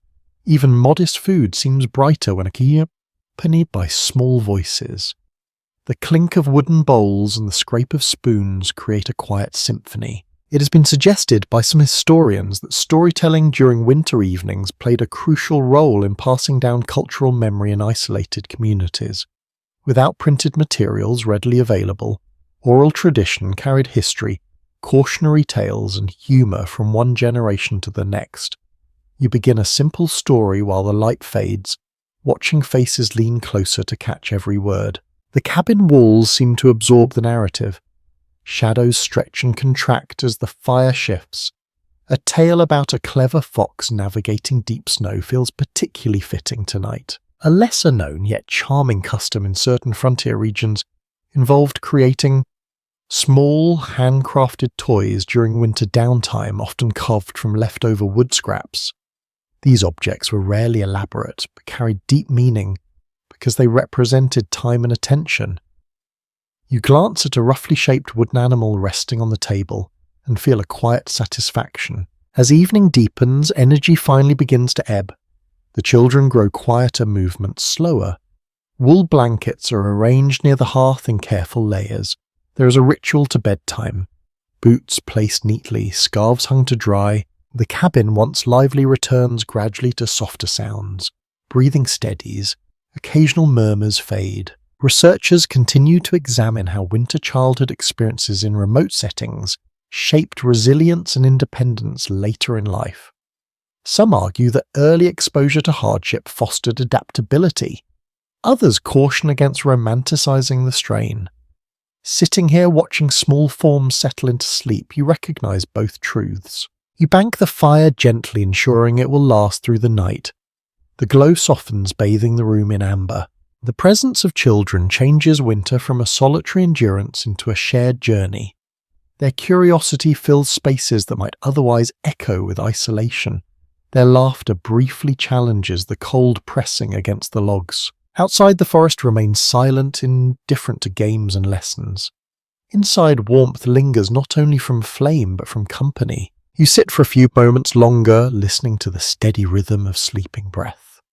The cabin feels fuller, though its dimensions have not changed. In a remote log cabin during frozen months, children bring motion to stillness, questions to silence, and lightness to a season defined by restraint. And as you finally stretch out near the hearth, you realize that winter's weight feels different when carried together. The road beyond your clearing is invisible, yet you think about it often. There are no hoof prints today, no wagon ruts cutting through snow, no distant figures moving between trees. Still, you imagine the faint line that connects this cabin to the wider world. Somewhere beyond the forest, another hearth burns. Somewhere someone writes by candlelight. You sit at the small table near the window and unfold a sheet of paper saved carefully for this purpose. Paper is not abundant here. Each page carries value beyond its surface. Ink is mixed sparingly, the nib of your pen trimmed with attention. It is well understood from frontier correspondence that letters were lifelines during long winters, sometimes travelling weeks before reaching their destination. Roads became impassable, rivers froze, and messages waited in saddlebags until conditions allowed movement again. You dip your pen and begin slowly forming each word with deliberate care. The act of writing feels intimate in this quiet space. You describe the snow that has buried the path. You mention the steady health of livestock. You speak of the cabin's resilience in deep frost.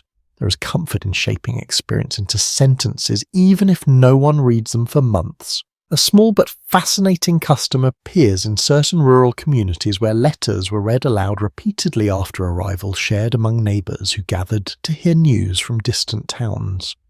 In that way, one sheet of paper carried multiple voices. You picture your own words travelling beyond this clearing, becoming part of a larger conversation. There has been thoughtful discussion among historians about whether isolation heightened emotional expression in frontier letters. Some scholars suggest that distance encouraged greater candour. Others argue that brevity was often necessary due to cost and scarcity of materials. As you write, you find yourself balancing honesty with restraint.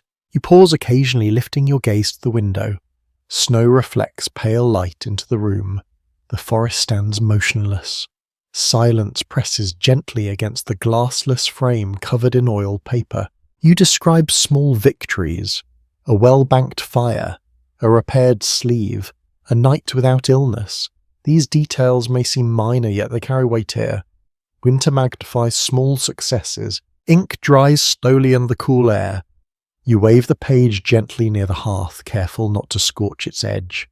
The faint scent of smoke touches the paper, marking it subtly with the cabin's atmosphere. Loneliness in winter is not always loud. It does not always arrive with tears or despair.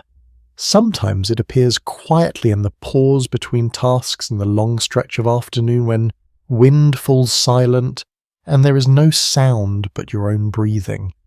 Writing becomes a bridge across that stillness. It has been noted in early settlement diaries that people often wrote not only to inform but to reassure both sender and recipient that life continued steadily despite harsh conditions.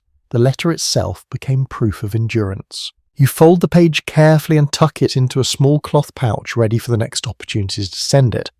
That opportunity may come with a travelling trader or a neighbour, braving the snow when weather softens. For now, the letter waits. A curious anecdote preserved in certain memoirs recounts how some settlers kept unsent letters tucked beneath mattresses for months, rereading them as a way of feeling connected before any messenger appeared. You consider whether you might do the same if winter stretches longer than expected. As afternoon fades, you step outside, briefly scanning the horizon for any sign of movement. Nothing. The snow remains smooth and undisturbed. Back inside, you add a small log to the hearth and sit once more at the table. The empty space where the letter lay moments ago feels slightly different now, as though something has shifted. You have spoken into the distance, even if the distance has not answered. Researchers continue to explore how communication networks shaped emotional resilience in remote settlements. Letters, rumours, shared at rare gatherings all contributed, she said, to a sense of belonging beyond immediate walls. Even the expectation of the eventual contact sustained hope. You pour a small cup of warm water and cradle it between your hands. The cabin glows softly. Shadows gather near the ceiling beams. Loneliness and letter writing intertwine in this frozen season. One sharpens the other. Silence deepens the desire to speak. You look again towards the hidden road. Beneath the snow it still exists. Beneath the silence, connections persist. The forest may seem endless, the clearing isolated, yet your words travel in imagination, if not yet in fact. Night settles slowly. You secure the latch, check the water buckets, adjust the wood near the hearth. Routine continues, steady and grounding. As you lie down near the fire, you think of the folded page waiting patiently in its pouch. It holds more than ink. It holds proof that you are here, living through frozen weeks, tending flame and livestock, sealing cracks and thawing water. And somewhere beyond the snowbound trees, someone else waits for news carried by careful hands across winter roads. In this way, even when the cabin feels like the entire world, you remember that it is part of something larger, connected by ink, by memory, by hope. Hunting in winter feels like stepping into a different world entirely. The forest that seems distant and decorative from your window becomes intimate and demanding once you cross the edge of the clearing. You prepare carefully before leaving. Extra wool layer. Scarf wrapped tight, knife secured, powder kept dry. The hearth is banked, the door latched firmly behind you. Cold air greets you like a wall, it sharpens every sensation. Your nostrils sting. The inside of your lungs feels almost crisp as you breathe deeply. Snow crunches beneath your boots in a steady rhythm that you try to soften instinctively. It is a well-established historical reality that winter hunting was both essential and perilous in remote settlements. Stored meat rarely lasted the entire season without supplementation, and fresh protein could mean the difference between adequate nutrition and slow depletion. At the same time, snow revealed tracks, clearly making both prey and predator easier to follow. You pause at the tree line and study the ground. Tracks cross the clearing edge. Some are old edges softened by drifting powder. Others are recent, crisp and defined. You kneel and examine one set carefully. The imprint is narrow, elongated, perhaps deer. The forest absorbs sound differently than the clearing. Snow dampens your steps, but it also carries small noises farther through still air. You move slowly, each foot placed with intention. Branches overhead hold thin layers of frost that shimmer faintly in pale light. A curious detail preserved in certain hunting journals recounts that experienced winter hunters sometimes listened more than they looked, tuning their ears to subtle differences in wind through branches or the distant snap of a twig under weight. You pause now and let silence settle around you, focusing on the faintest disturbances. There has been considerable academic discussion about how sustainable early winter hunting practices were in remote areas. Some scholars argue that settlers learned quickly to avoid overharvesting in harsh seasons. Others suggest that desperation occasionally led to depletion of nearby game. Standing here, you feel the weight of that balance. You follow the deer tracks deeper into the forest. They weave between trees, occasionally pausing where bark has been nibbled. The prints are clear against untouched snow, each hoof mark a small hollow shadow. Cold begins to seep gradually into your boots despite thick wool. You flex your toes subtly to maintain circulation. Breath escapes in visible plumes that linger briefly before dissolving. A distant sound halts you, not loud but distinct. A soft crack perhaps from a shifting branch or an animal stepping lightly.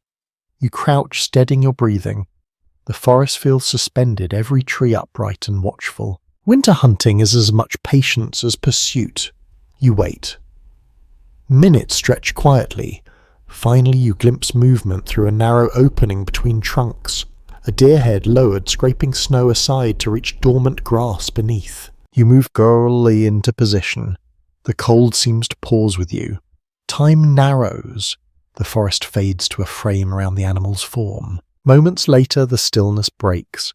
The shot echoes sharply, reverberating through trees and scattering a few startled birds from distant branches. Silence returns almost immediately, thicker than before. You approach with measured steps, aware of both gratitude and gravity. Fresh meat in winter carries profound significance. It will be stretched carefully, portions preserved near the hearth, perhaps dried further if conditions allow. Historical accounts frequently note that nothing from a winter kill was wasted. Meat, hide, bones, sinew each found use in some capacity. Efficiency was not merely virtuous, it was necessary. You work methodically, hands growing numb despite gloves. The smell of iron and frost mingles faintly in the air. Snow beneath darkens slightly where life has met cold. You move with quiet respect, completing what must be done before temperature stiffens everything beyond practicality. As you drag your prize back towards the clearing, effort burns in your shoulders. Snow resists, the path feels longer returning than it did leaving. Back at the cabin, smoke curls steadily from the chimney. The sight brings relief. You prop the door open briefly and maneuver carefully inside, closing it quickly to preserve warmth. The hearth's glow seems brighter now, welcoming. You begin the work of preparing the meat for storage, trimming carefully hanging portions in the cooler section of the cabin where air circulates but warmth does not spoil it. Researchers continue to examine how winter protein intake influenced physical endurance in isolated communities. Evidence suggests that access to fresh meat significantly bolstered resilience during long cold months. You sense that truth in your tired limbs as you sit briefly to rest. Hunting in frozen forests carries risk and reward intertwined. It demands alertness, patience, and physical strength.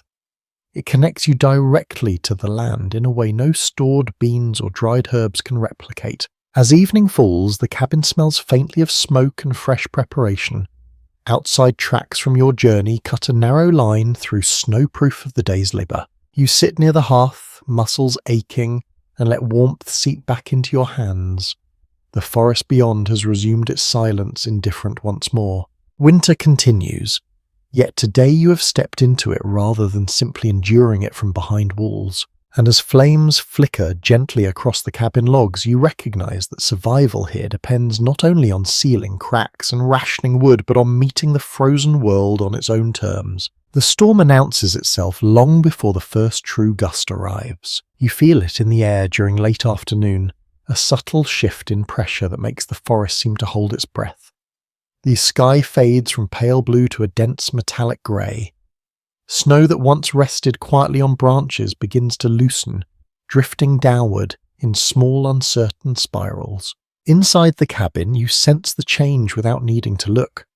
The hearth flickers slightly, flames leaning sideways as drafts alter their path. You add an extra log, not out of panic, but preparation. Meteorological records from early settlements indicate that winter blizzards in remote forested regions could last anywhere from a few hours to several relentless days, often accompanied by fierce winds that piled snow against walls and blocked doors entirely. You glance at the entrance and imagine drifts climbing slowly upward. The first true gust hits with a low, sustained moan. It slides along the cabin's exterior like a broad hand testing the seams. Snow lifts from the clearing and hurls itself against the logs in fine, dry waves. You secure the latch firmly and check the window covering.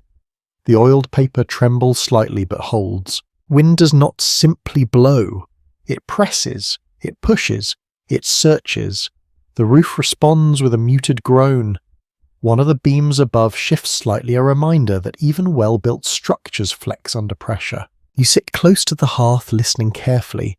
The sound of timber adjusting in cold now mingles with the deeper roar of storm.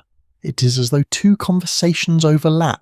A small but intriguing note found in certain frontier memoirs describes how families sometimes wedged extra cloth or straw along door thresholds during blizzards to prevent fine snow from slipping inside. You kneel and press a folded scrap along the bottom edge of the door, feeling cold air retreat slightly.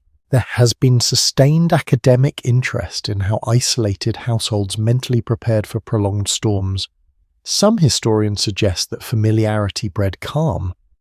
Others argue that each new storm carried fresh anxiety because no two were identical. You feel both reactions stirring quietly within you. Snow begins to accumulate visibly against the lower half of the door. Through a narrow gap near the frame, you see white rising steadily. Wind whistles through tiny imperfections in the chinking despite your careful repairs. The hearth becomes your anchor. Its glow steadies your breathing. You adjust the fire carefully, maintaining a balance that will last through hours of confinement. Outside, the storm intensifies. Gusts slam against the walls in rhythmic bursts. Snow rattles briefly against the roof before sliding downward in heavy sheets. The forest beyond the clearing disappears entirely, swallowed by swirling white. You think of the barn and the animals inside. You've imagined them shifting in straw, listening to the same wind from their side of wooden walls. Their shelter must hold as yours does. A well-documented fact from rural settlement studies is that blizzards frequently reshape the immediate landscape, burying fences, altering paths, and even collapsing weaker outbuildings. The morning after often revealed a transformed world. The cabin shudders lightly during a particularly strong gust.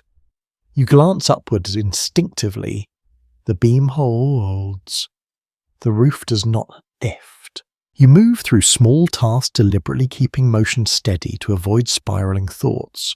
Stir the coals, check the water bucket, reposition a stool slightly away from a draft.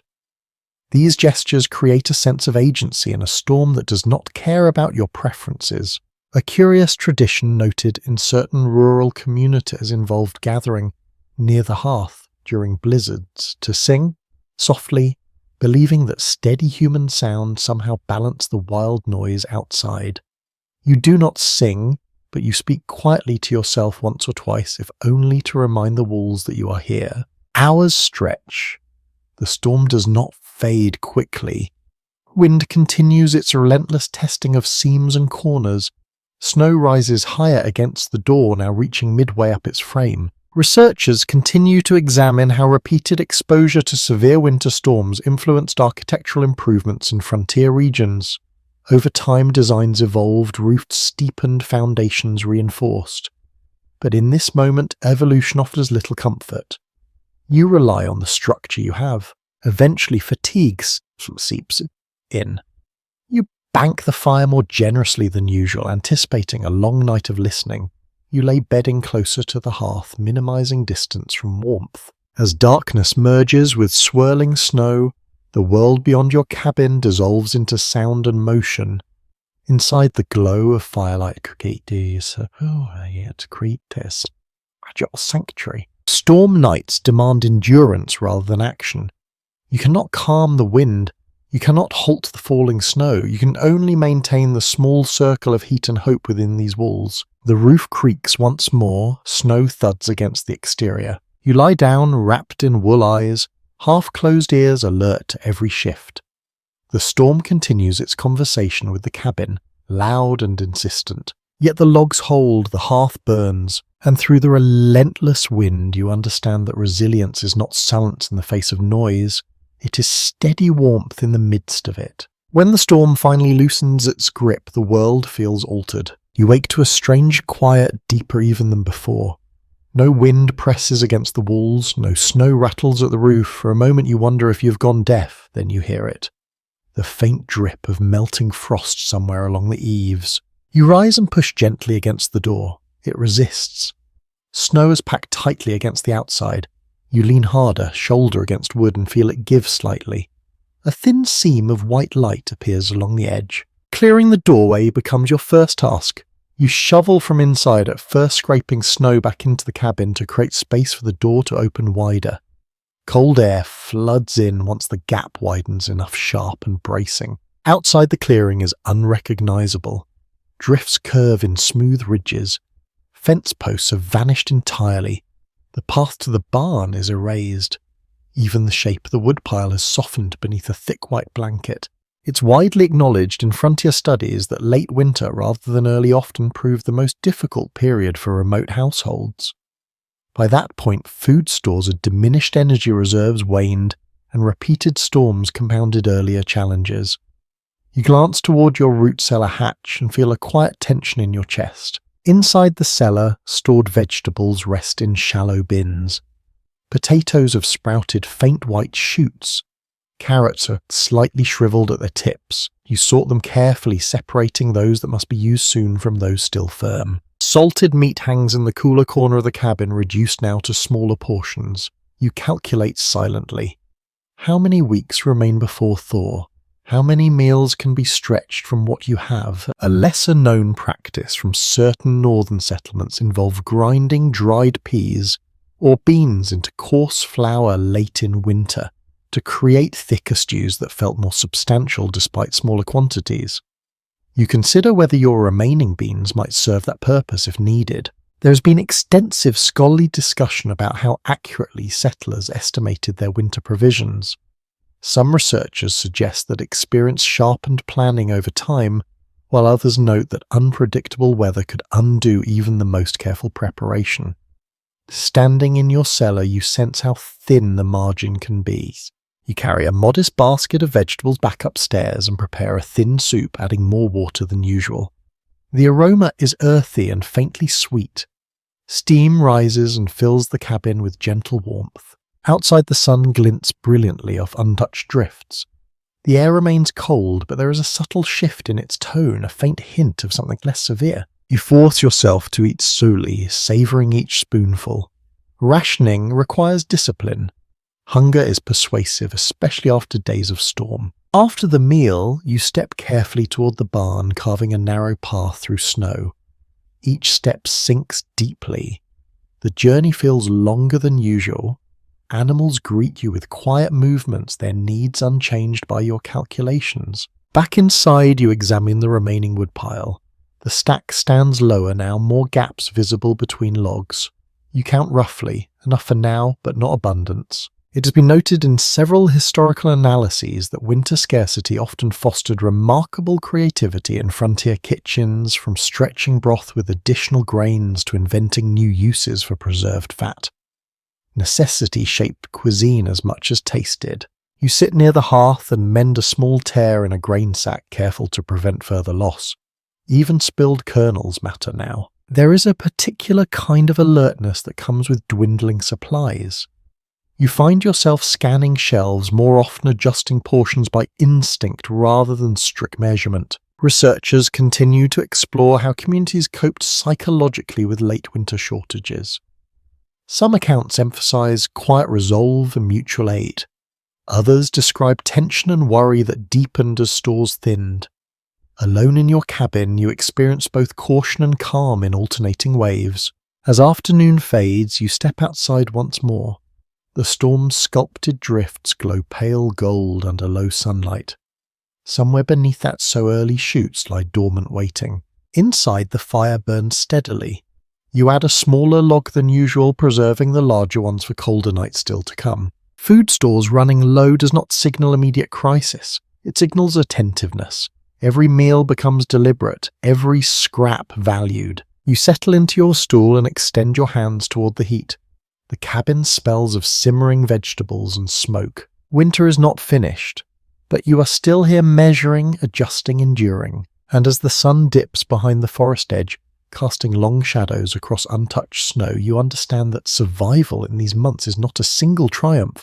It is a series of careful decisions made one bowl, one log, one stored carrot at a time. By the time winter has settled deep into your bones, logic no longer feels like the only guide. The fire burns low and steady tonight, casting a softer glow than usual. Outside the clearing lies still beneath a pale wash of moonlight. Snow reflects that light faintly through the window, giving the cabin an almost silver undertone. You sit close to the hearth, not out of necessity this time, but out of instinct. There is something about long winter evenings that invites reflection. The world shrinks to flame, wood, breath.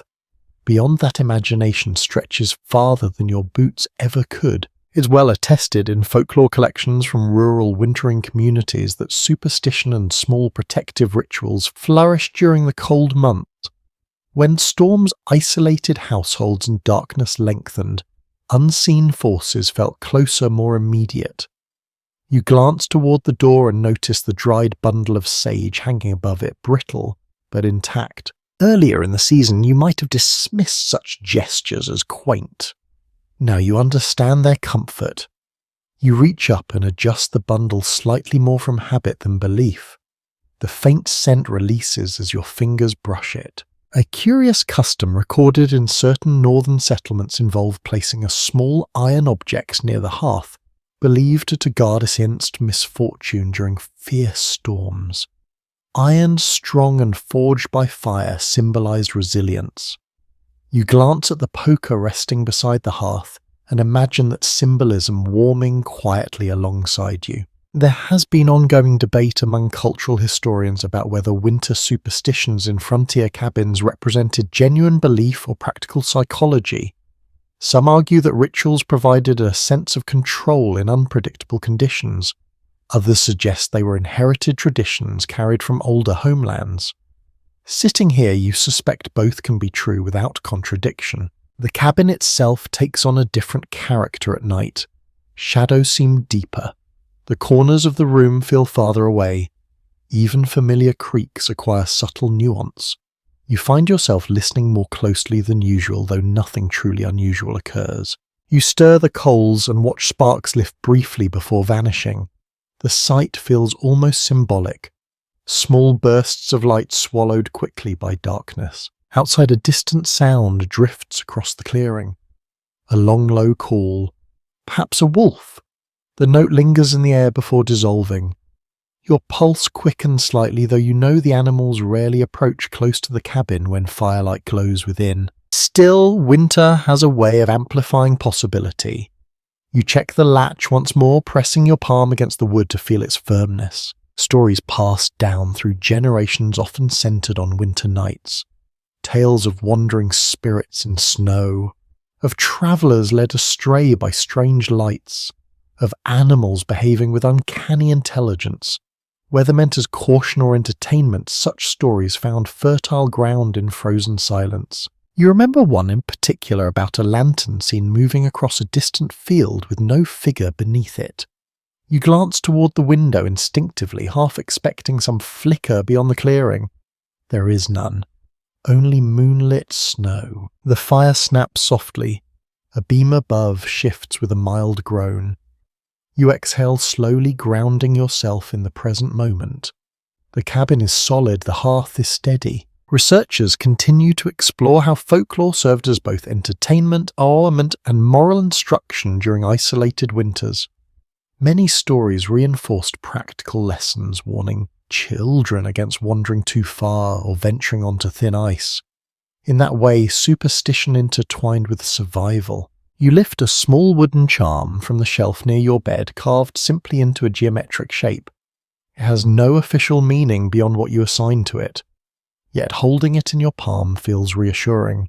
The moonlight outside brightens briefly as clouds thin. The clearing gleams faintly untouched and silent. You pour a small cup of warm water and sit again near the hearth.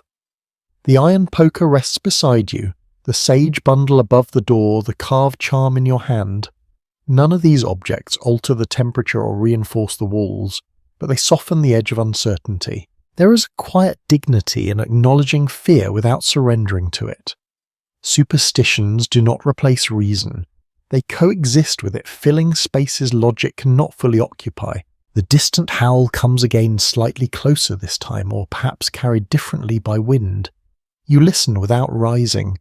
The sound fades gradually into the forest. Inside the cabin remains warm. The animals in the barn shift softly. The woodpile stands stacked. You bank the fire carefully, covering embers with ash to preserve them through the night. The glow dims to a steady red cradle. As you lie down, shadows dance gently across the ceiling. The moonlight blends with firelight in subtle patterns. Winter nights invite both rational thought and quiet ritual. You seal cracks, ration food, tend flame. You also adjust sage bundles and hold carved charms. And as sleep approaches, you realize that in a remote log cabin surrounded by frozen forest, it is natural to carry both practicality and imagination into the dark. The storm winds may test your walls. Wolves may call from distant trees, yet within this small circle of warmth you hold steady. Firelight flickers once more, then settles. The cabin rests. Cold does not pour simply because something breaks. You discover the crack in your axe handle on a morning that feels deceptively calm. Sunlight filters cleanly through the window, covering snow outside, glittering in sharp definition. The storm has passed, the drift settled. Everything appears orderly. You lift the axe from its peg to split a small log near the doorway, and your thumb traces an unfamiliar ridge along the wood. A thin fracture runs lengthwise, subtle but unmistakable. You hold the handle up to the light and see it clearly now. In remote winter conditions, tools are extensions of the body. It is widely recognized in studies of frontier labor that maintenance of implements was as critical as food storage or firewood stacking. A broken tool in deep frost could escalate quickly from inconvenience to genuine hazard. You run your hand along the grain and feel how brittle the wood has become in prolonged cold. Repeated exposure to freeze and thaw weakens fibers. Even well-seasoned handles are not immune. You set the axe down and examine the rest of your tools. The knife blade needs sharpening. The iron kettle handle is slightly loose. A roof shingle near the chimney edge has shifted under snow weight. Repairs in sub-zero air demand patience and steady fingers. There are accounts preserved in early rural memoirs describing how families often reserved certain indoor winter days specifically for tool repair. Recognizing that prevention reduced risk later, you clear a space near the hearth and bring the axe closer to warmth, hoping to coax flexibility back into the wood before attempting reinforcement. A small but intriguing practice noted in some northern settlements involved wrapping cracked handles with strips of rawhide soaked in water. As the rawhide dried near the fire, it tightened, binding the wood more securely. You search your storage and find a thin strip preserved from autumn processing. There has been ongoing analysis among material culture historians about how frontier improvisation influenced long-term craftsmanship traditions. Some scholars argue that necessity bred innovative binding and patching techniques that later became standardized methods. Others contend that many fixes were temporary at best. As you soak the rawhide in warmed water, you suspect practicality mattered more than perfection. The cabin air grows slightly warmer as the fire burns steadily. You dry your hands and begin wrapping the softened strip tightly around the fractured section of the handle. Each loop presses the crack closed incrementally. You pull firmly, then secure the end beneath itself. You place the axe near but not too close to the hearth, allowing the rawhide to dry gradually. The smell of damp leather mingles with smoke. As it tightens, the binding contracts, gripping the wood firmly. Next, you turn to the knife. Sharpening into the cold weather requires careful positioning. Metal becomes less forgiving. You sit with a whetstone in your lap, drawing the blade across its surface in steady strokes. The scraping sound is soft but persistent. Outside, wind brushes gently along the roofline. You glance upward, remembering the displaced shingle. Roof repairs in deep winter are risky, but ignoring them invites worse trouble later. A broadly accepted fact from architectural studies of early cabins is that roofs were often the most vulnerable element during heavy snowfall. Poor drainage or weakened shingles could lead to leaks once thaw began. You pull on your coat and climb carefully onto the lower edge of the roof, moving slowly to avoid slipping. Snow crunches beneath your boots. The air is crisp and bright. You press the shifted shingle back into place and secure it with a small wooden peg. Your fingers stiffen quickly despite gloves. You descend with relief once the task is complete. Back inside, warmth returns gradually to your hands. The axe handle feels firmer now, the rawhide tightened into a sturdy band. You test it lightly against a small log it holds. Researchers continue to examine how winter maintenance shaped daily routines in isolated dwellings. Many argue that constant minor repairs fostered an intimate knowledge of one's tools and structure. In such environments, nothing was truly taken for granted. You gather small fragments of wood from the floor and feed them into the hearth. The cabin smells faintly of leather iron and pine smoke. Repair work in sub-zero air demands calm focus. You cannot rush without risking further damage. You cannot delay without inviting larger failure. As afternoon light fades, you hang the reinforced axe back on its peg.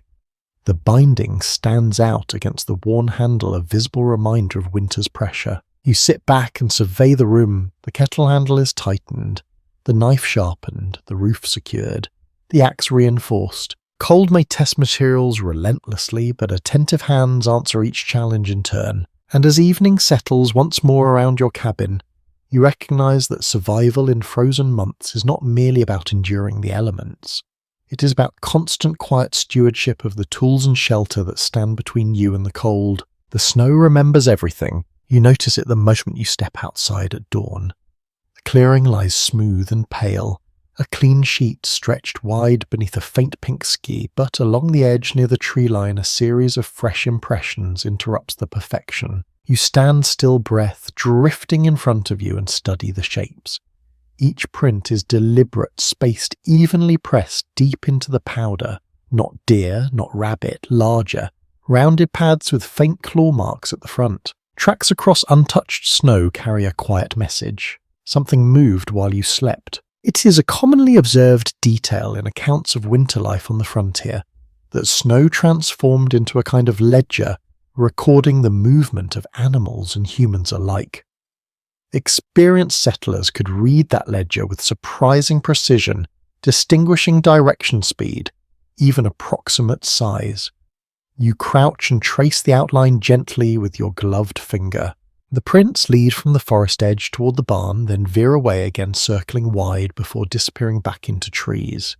You feel a subtle tightening in your chest. Curiosity mingles with caution. A lesser-known but fascinating practice described in some rural memoirs involves sprinkling a thin line of ash or scattering small branches near outbuildings to better detect animal movement overnight. The contrast against snow made disturbances easier to see. You make a mental note of this for future evenings. There has been considerable scholarly conversation about how frequently predators approached remote cabins during severe winters. Some historians suggest such encounters were rarer than popular imagination implies. Others cite diary entries describing wolves or wildcats drawn closer by scarce prey. Standing here now, you suspect the truth varies by region and season. You follow the tracks cautiously toward the barn boots, sinking into your own fresh impressions beside them. The air feels sharper this morning, though perhaps that is your imagination amplifying it. Inside the barn, the animals seem calm. The cow shifts lazily. Chickens cluck softly, no sign of panic. You check the latch, carefully ensuring it holds firm. Back outside, you walk the perimeter of the clearing. The tracks remain consistent, no sudden dashes or deep lunges. The animal likely circled out of curiosity, perhaps testing scent carried on wind. You straighten and look toward the forest. The trees stand dark and silent. Snow clings to branches in uneven clusters. Somewhere within that line of trunks, unseen eyes may have watched your cabin glow through the night. It's well documented in frontier survival narratives that awareness of surrounding wildlife shaped nightly routines. Doors were checked twice, tools kept within reach, livestock secured carefully before dusk. Such vigilance was not paranoia, but prudence. You return inside and close the door with a firm push. The latch clicks into place with reassuring solidity. The hearth glows softly, welcoming you back. You remove gloves and hold your hands toward the warmth, letting circulation return. The scent of smoke blends with the faint, clean aroma of snow carried on your coat. You consider reinforcing the barn door further, perhaps adding a thicker beam across its interior. The task becomes part of your midday plan.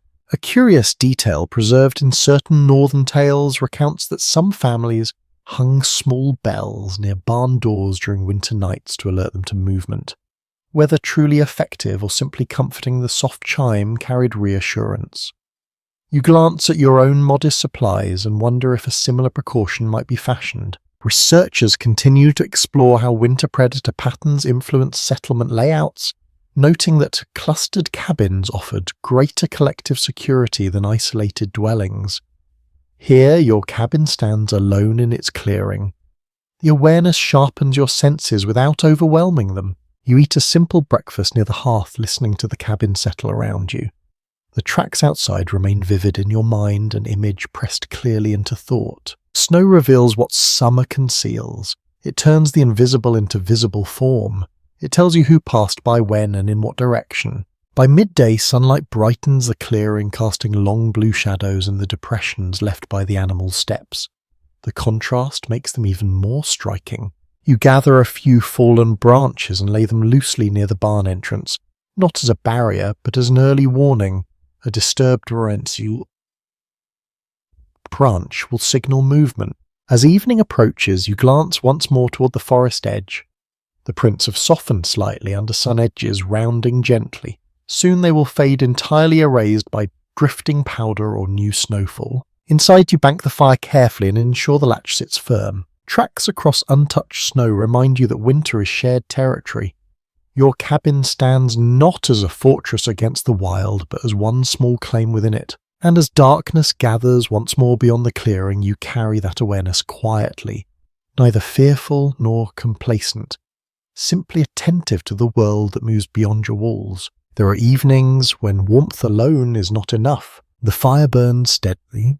The cabin holds its familiar glow. Water rests unfrozen near the hearth, yet something in the air feels thin, as though the silence has stretched too long without interruption. You shift on your stool and glance toward the door, half expecting a knock that you know will not come. Snow still lies thick across the clearing. The path remains faint and unreliable. Visits are rare in this season. It's well established in many frontier diaries that shared stories formed a crucial thread of winter survival. When travel was limited and labour slowed by snow, conversation became its own kind of sustenance. Words filled space that might otherwise echo with isolation. You clear your throat softly and begin to speak, not because anyone else sits in the room, but because the act itself feels grounding. You recount the day you first arrived at the clearing, the way the log smelled fresh, the way frost traced delicate patterns along the window frame. The cabin seems to listen. Flames shift and crackle in response, though perhaps that is only coincidence. A small but charming custom appears in certain rural accounts describing how Families sometimes held informal story nights during the darkest weeks, inviting neighbours when weather allowed, and rotating who would tell the longest tale. Competition was gentle but spirited. The prize might be nothing more than laughter or an extra ladle of stew. There has been thoughtful debate among cultural historians about whether oral storytelling in isolated communities primarily preserved history or served as the imaginative escape. Some scholars argue that legends often carried practical lessons disguised as entertainment.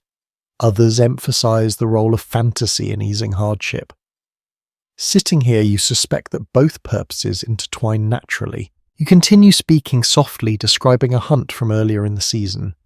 The crisp sound of snow beneath boots, the stillness before movement, the steady breath held before action. Your voice changes the texture of the room. Silence no longer presses quite so firmly. The air seems warmer, though the fire burns no brighter than before. You pause and listen to the echo of your own words fading into timber. The cabin absorbs them gently. Shared stories to stay warm may sound poetic, but there is truth in it.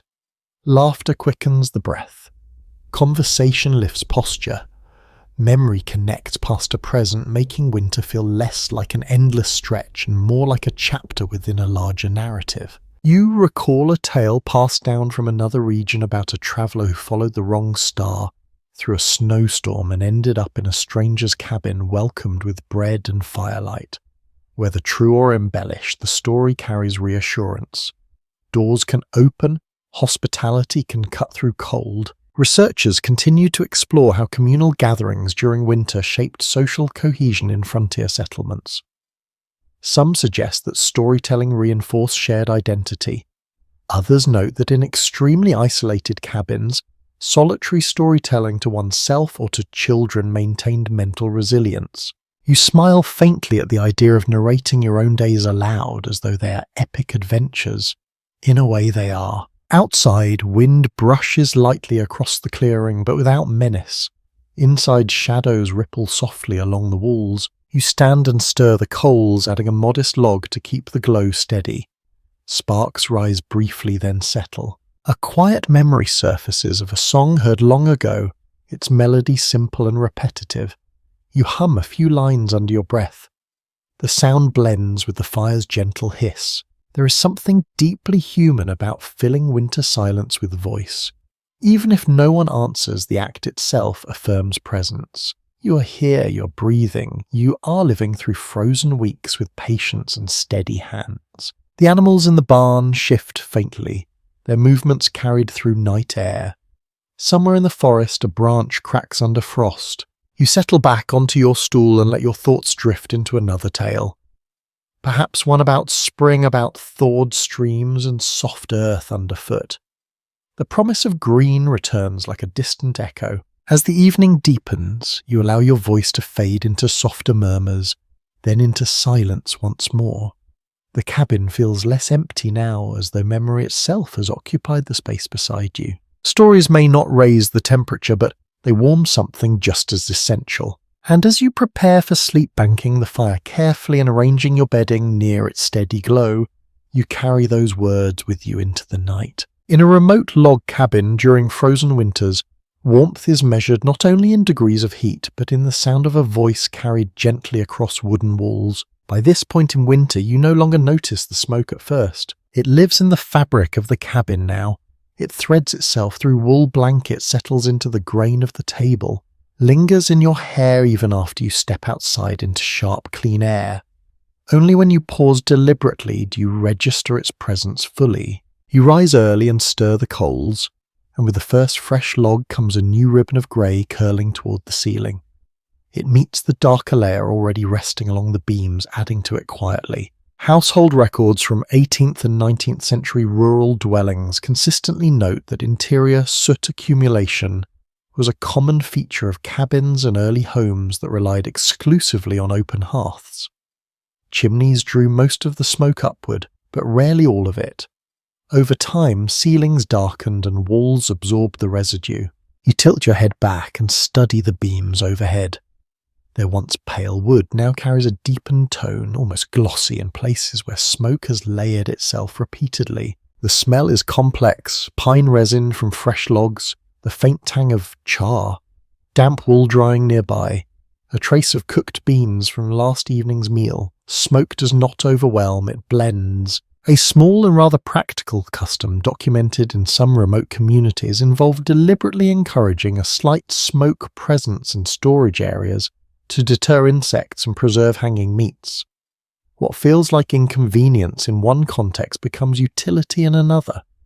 You glance at the strips of meat hanging in the cooler corner and appreciate how the haze likely serves a quiet purpose. Still, there are moments when the air grows thick. On windless days when drafts slow and the chimney draws less efficiently, smoke lingers lower than you would prefer. Your eyes sting slightly. You open the door for a brief exchange of air, despite the cold allowing a rush of crisp freshness to sweep through. There's been ongoing debate among environmental historians about how constant exposure to indoor smoke affected respiratory health in pre-industrial homes. Some argue that adaptation minimized harm. Others point to evidence of chronic irritation. As you cough lightly and wave a hand through the haze, you suspect that comfort and consequence often coexist. You adjust the damper carefully, testing how the flame responds. Too much restriction and smoke spills outward. Too much openness and heat escapes rapidly. The balance is delicate. The kettle begins to steam gently, adding moisture to the air. The blend of steam and smoke softens the room's edges. Light from the hearth diffuses through it, creating a faint amber glow that feels almost luminous. A lesser-known anecdote from certain rural memoirs recounts that some families use the smoke-stained beams as a kind of an informal calendar, noting how the gradual darkening marked passing years. Children would be lifted up to touch the highest beam measuring growth against the smoke line. You imagine that invisible timeline stretching above your head. You sit near the hearth and mend a glove while watching how smoke trails upward in shifting patterns. It moves unpredictably, curling and thinning depending on subtle currents. Outside, Stopo reflects pale daylight, but inside the atmosphere feels warmer and more enclosed. The scent of smoke becomes part of winter's identity. Scholars continue to examine how sensory memory shapes our understanding of historical domestic life. Smell in particular carries powerful associations, yet is rarely preserved in written records. Here you recognize how deeply smoke defines this season. You stand and brush a hand lightly along a beam. Fine soot coats your fingers. You wipe them on a cloth, leaving faint black streaks. There is a certain comfort in the persistence of it. Smoke marks continuity. It means the fire has burned steadily day after day. It signals meals, cooked water, warm tools, dried. In the afternoon, sunlight pierces through the window, covering at a new angle, catching suspended particles in a visible shaft. Dust and soot dance together in the beam. It feels almost ceremonial. You open the door once more for a moment, letting in a gust of icy air that clears the room briefly. When you close it, the warmth returns quickly, and with it the familiar scent. Smoke is not merely residue. It is evidence of life maintained against cold. As evening descends, you sit back and let the haze settle gently near the ceiling. The cabin glows softly beneath its darkened beams. In a remote log cabin during frozen winters, the smell of smoke becomes inseparable from survival. It clings, it lingers, it irritates silently, yet it reassures. And as you prepare to bank the fire once more, you inhale deeply, recognizing that this layered scent tells the story of every day you have endured within these walls. The knock when it comes feels almost unreal. It's unreal. At first you think it is another shift of timber in the cold, a familiar creak travelling along the wall. But then it comes again, not loud, just deliberate. Wood against wood. You rise quickly, heart lifting in a way you did not expect. Visitors in deep winter are rare. You cross the cabin in a few steps and press your palm briefly against the door, feeling the chill that seeps through. When you open it, a rush of cold air spills inside, along with a figure bundled in wool and fur, breath clouding thickly in front of their face. Snow clings to their shoulders. For a moment, neither of you speaks. The simple fact of another human presence feels almost startling. It's widely noted in settlement records that winter visits, though infrequent, carried enormous social importance in remote regions. News travelled person to person, often by necessity rather than convenience.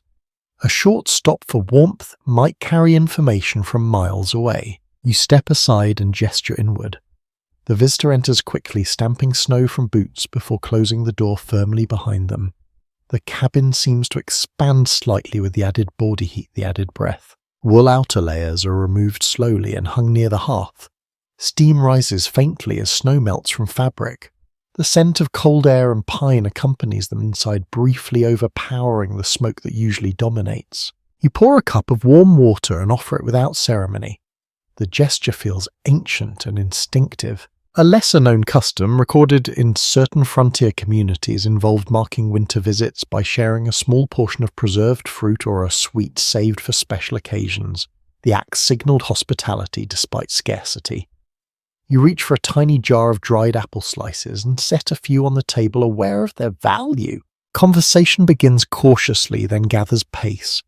News of a distant cabin whose roof partially collapsed under snow. Word of a trader expected once the next clear stretch of weather arrives.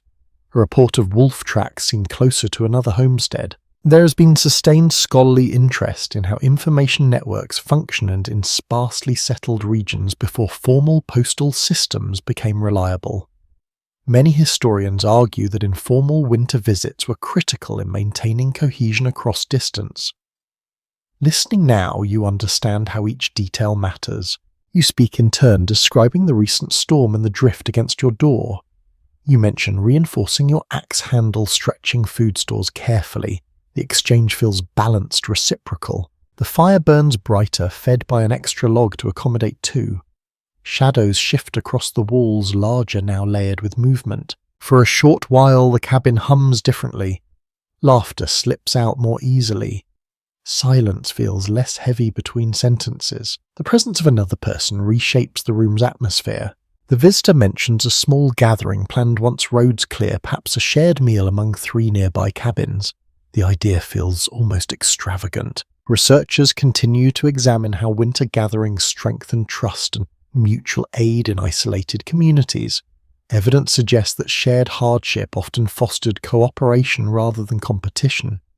Sitting here watching steam rise from drying coats, you sense that dynamic unfolding naturally. Time passes quickly in conversation. Outside, the sky dims toward late afternoon. Snow reflects faint golden light through the window covering. Eventually, preparation for departure begins. Layers are pulled back on. Boots laced tightly, the door unlatched with care. Before stepping out, the visitor pauses and presses your hand firmly. The gesture carries more weight than words. Cold air rushes in once more as the door opens. Snow crunches under departing steps. Within moments, the clearing swallows the figure, reducing them to a small moving shape against white before the trees absorb them entirely. You stand at the threshold for a moment longer, listening to the diminishing sound of boots. Then you close the door gently. Inside, the cabin feels changed. The air still holds a trace of fresh cold and pine. The dried apple slices on the table are fewer, the fire burns steadily. The visit was brief, no grand event, no dramatic revelation, yet its impact lingers. Winter community is fragile but profound. Even a short exchange restores perspective, reminding you that your cabin is one point in a wider constellation. As evening settles, again you sit near the hearth and replay the conversation quietly in your mind. News travels onward. Roads may be buried, but connection persists. In a remote log cabin during frozen months, the arrival of a neighbour is more than social call. It is affirmation, and as the firelight flickers across smoke-darkened beams, you feel the warmth of shared presence lingering long after footsteps fade into snow. By now you measure your days less by sunrise and more by the woodpile. It stands just beyond the cabin wall, a quiet stack of stored effort. Each log represents an afternoon spent cutting, splitting, hauling. Each missing space marks warmth already claimed. You step outside of the pale morning light and study it carefully. Snow has settled along the top layer, softening edges. You brush it away with your gloved hand and count roughly in your head. Not in precise numbers, but in impressions. Enough for another week if careful. Enough for 2 if weather remains steady. Historians of early rural households often Note that wood consumption during severe winters could reach staggering amounts, sometimes several cords in a single season depending on cabin size and climate. Without modern insulation, heat escaped constantly through walls, roof and floor. You feel that quiet leak every time you stand near the door. Inside, you add a modest log to the hearth and watch it catch slowly. You no longer feed the fire impulsively. You place each piece with intent, aware of how the pile outside gradually shrinks. Time measured by wood is a different kind of calendar. There are no marked squares or printed months. There is only the steady reduction of stacked timber and the slow lengthening of daylight that hints at change. A small yet practical custom documented in some northern settlements involved stacking wood in measured rows, each row representing roughly one day's fuel under average conditions. When one row vanished, another day had passed. You consider whether to arrange your remaining pile more deliberately, turning it into a visible ledger of time. There has been scholarly debate about how accurately frontier families could predict seasonal fuel needs. Some argue that experience sharpened estimation over successive winters. Others point to frequent shortfalls that forced midwinter cutting in harsh conditions. Standing here, you realize that prediction and uncertainty coexist. You carry an armful of logs inside, cradling them carefully to avoid scattering bark across the floor. The weight presses against your forearms, solid and reassuring. You stack them near the hearth in descending order of thickness, planning their use through the day. Morning tasks follow their usual rhythm: water warmed, simple breakfast prepared, animals tended. Yet beneath it all runs the steady awareness of diminishing wood. The fire burns steadily but not extravagantly. You rake coals to concentrate heat, allowing smaller pieces to sustain flame without wasting larger logs. Outside sunlight reflects sharply off snow, creating an illusion of warmth that does not truly exist. The air remains brittle, though perhaps a degree less severe than weeks prior. You pause at midday and step once more to the woodpile, examining its shape. Snow from the storm has compacted the lower layer slightly. You rearrange a few pieces to allow airflow and prevent dampness. It's commonly recognized in rural building studies that proper stacking was essential to maintain dryness and prevent rot even in winter. Moisture trapped between logs could freeze and split fibers. You adjust with care, treating the pile almost like a living structure. A curious anecdote from certain frontier letters recounts how children were sometimes assigned the task of counting logs aloud as they were burned, turning fuel management into a lesson in arithmetic and responsibility. You find yourself silently tallying each piece as you feed it into the hearth. Inside the cabin remains warm enough. Smoke rises steadily, marking another day consumed. Time here does not rush, it diminishes. Each evening you glance at the remaining stack and feel a subtle shift in your chest. Researchers continue to explore how a reliance on tangible resources shapes psychological perceptions of time in pre-industrial settings. Without clocks dominating daily awareness, cycles of fuel, food and daylight form the primary framework. Watching your woodpile shrink, you understand that winter is not counted in hours but in logs. As afternoon fades, you select a slightly thicker piece for the evening burn, allowing it to glow longer into the night. The wood hisses softly as sap pockets warm. The scent of resin mingles with smoke. You sit back and observe the flames, aware that this single log represents both past labour and present comfort. Beyond the walls, the forest holds countless trees, yet each requires effort to transform into usable heat. The pile outside is finite, your strength is finite. Winter is long but not endless. You bank the fire carefully before sleep, placing 2 moderate logs at an angle, so they catch slowly through the night. When you lie down near the hearth, you picture the woodpile in your mind, its shape, its remaining height, the rhythm of its gradual decline. Time measured by woodpiles feels honest. There is no illusion in it, and as the fire settles into a steady red glow, you accept that tomorrow will bring another. Careful choice. Another log lifted. Another day marked not by a page turned, but by timber turned to ash. Winter is not only endurance. Sometimes it surprises you with small pockets of joy. You wake to a morning that feels almost ordinary. The fire has held through the night. The water bucket is unfrozen. The wind rests somewhere beyond the trees without pressing against your walls. There is no festival marked on a calendar here, no printed reminder of celebration. Yet you realize quietly that today marks a small personal milestone. Perhaps the anniversary of your arrival at this clearing. Perhaps the passing of another year of life. Dates blur in long winters, but meaning does not. In many early rural households, simple observances persisted even in harsh seasons. Historical accounts frequently mention modest birthday acknowledgements or midwinter treats crafted from whatever ingredients remained available.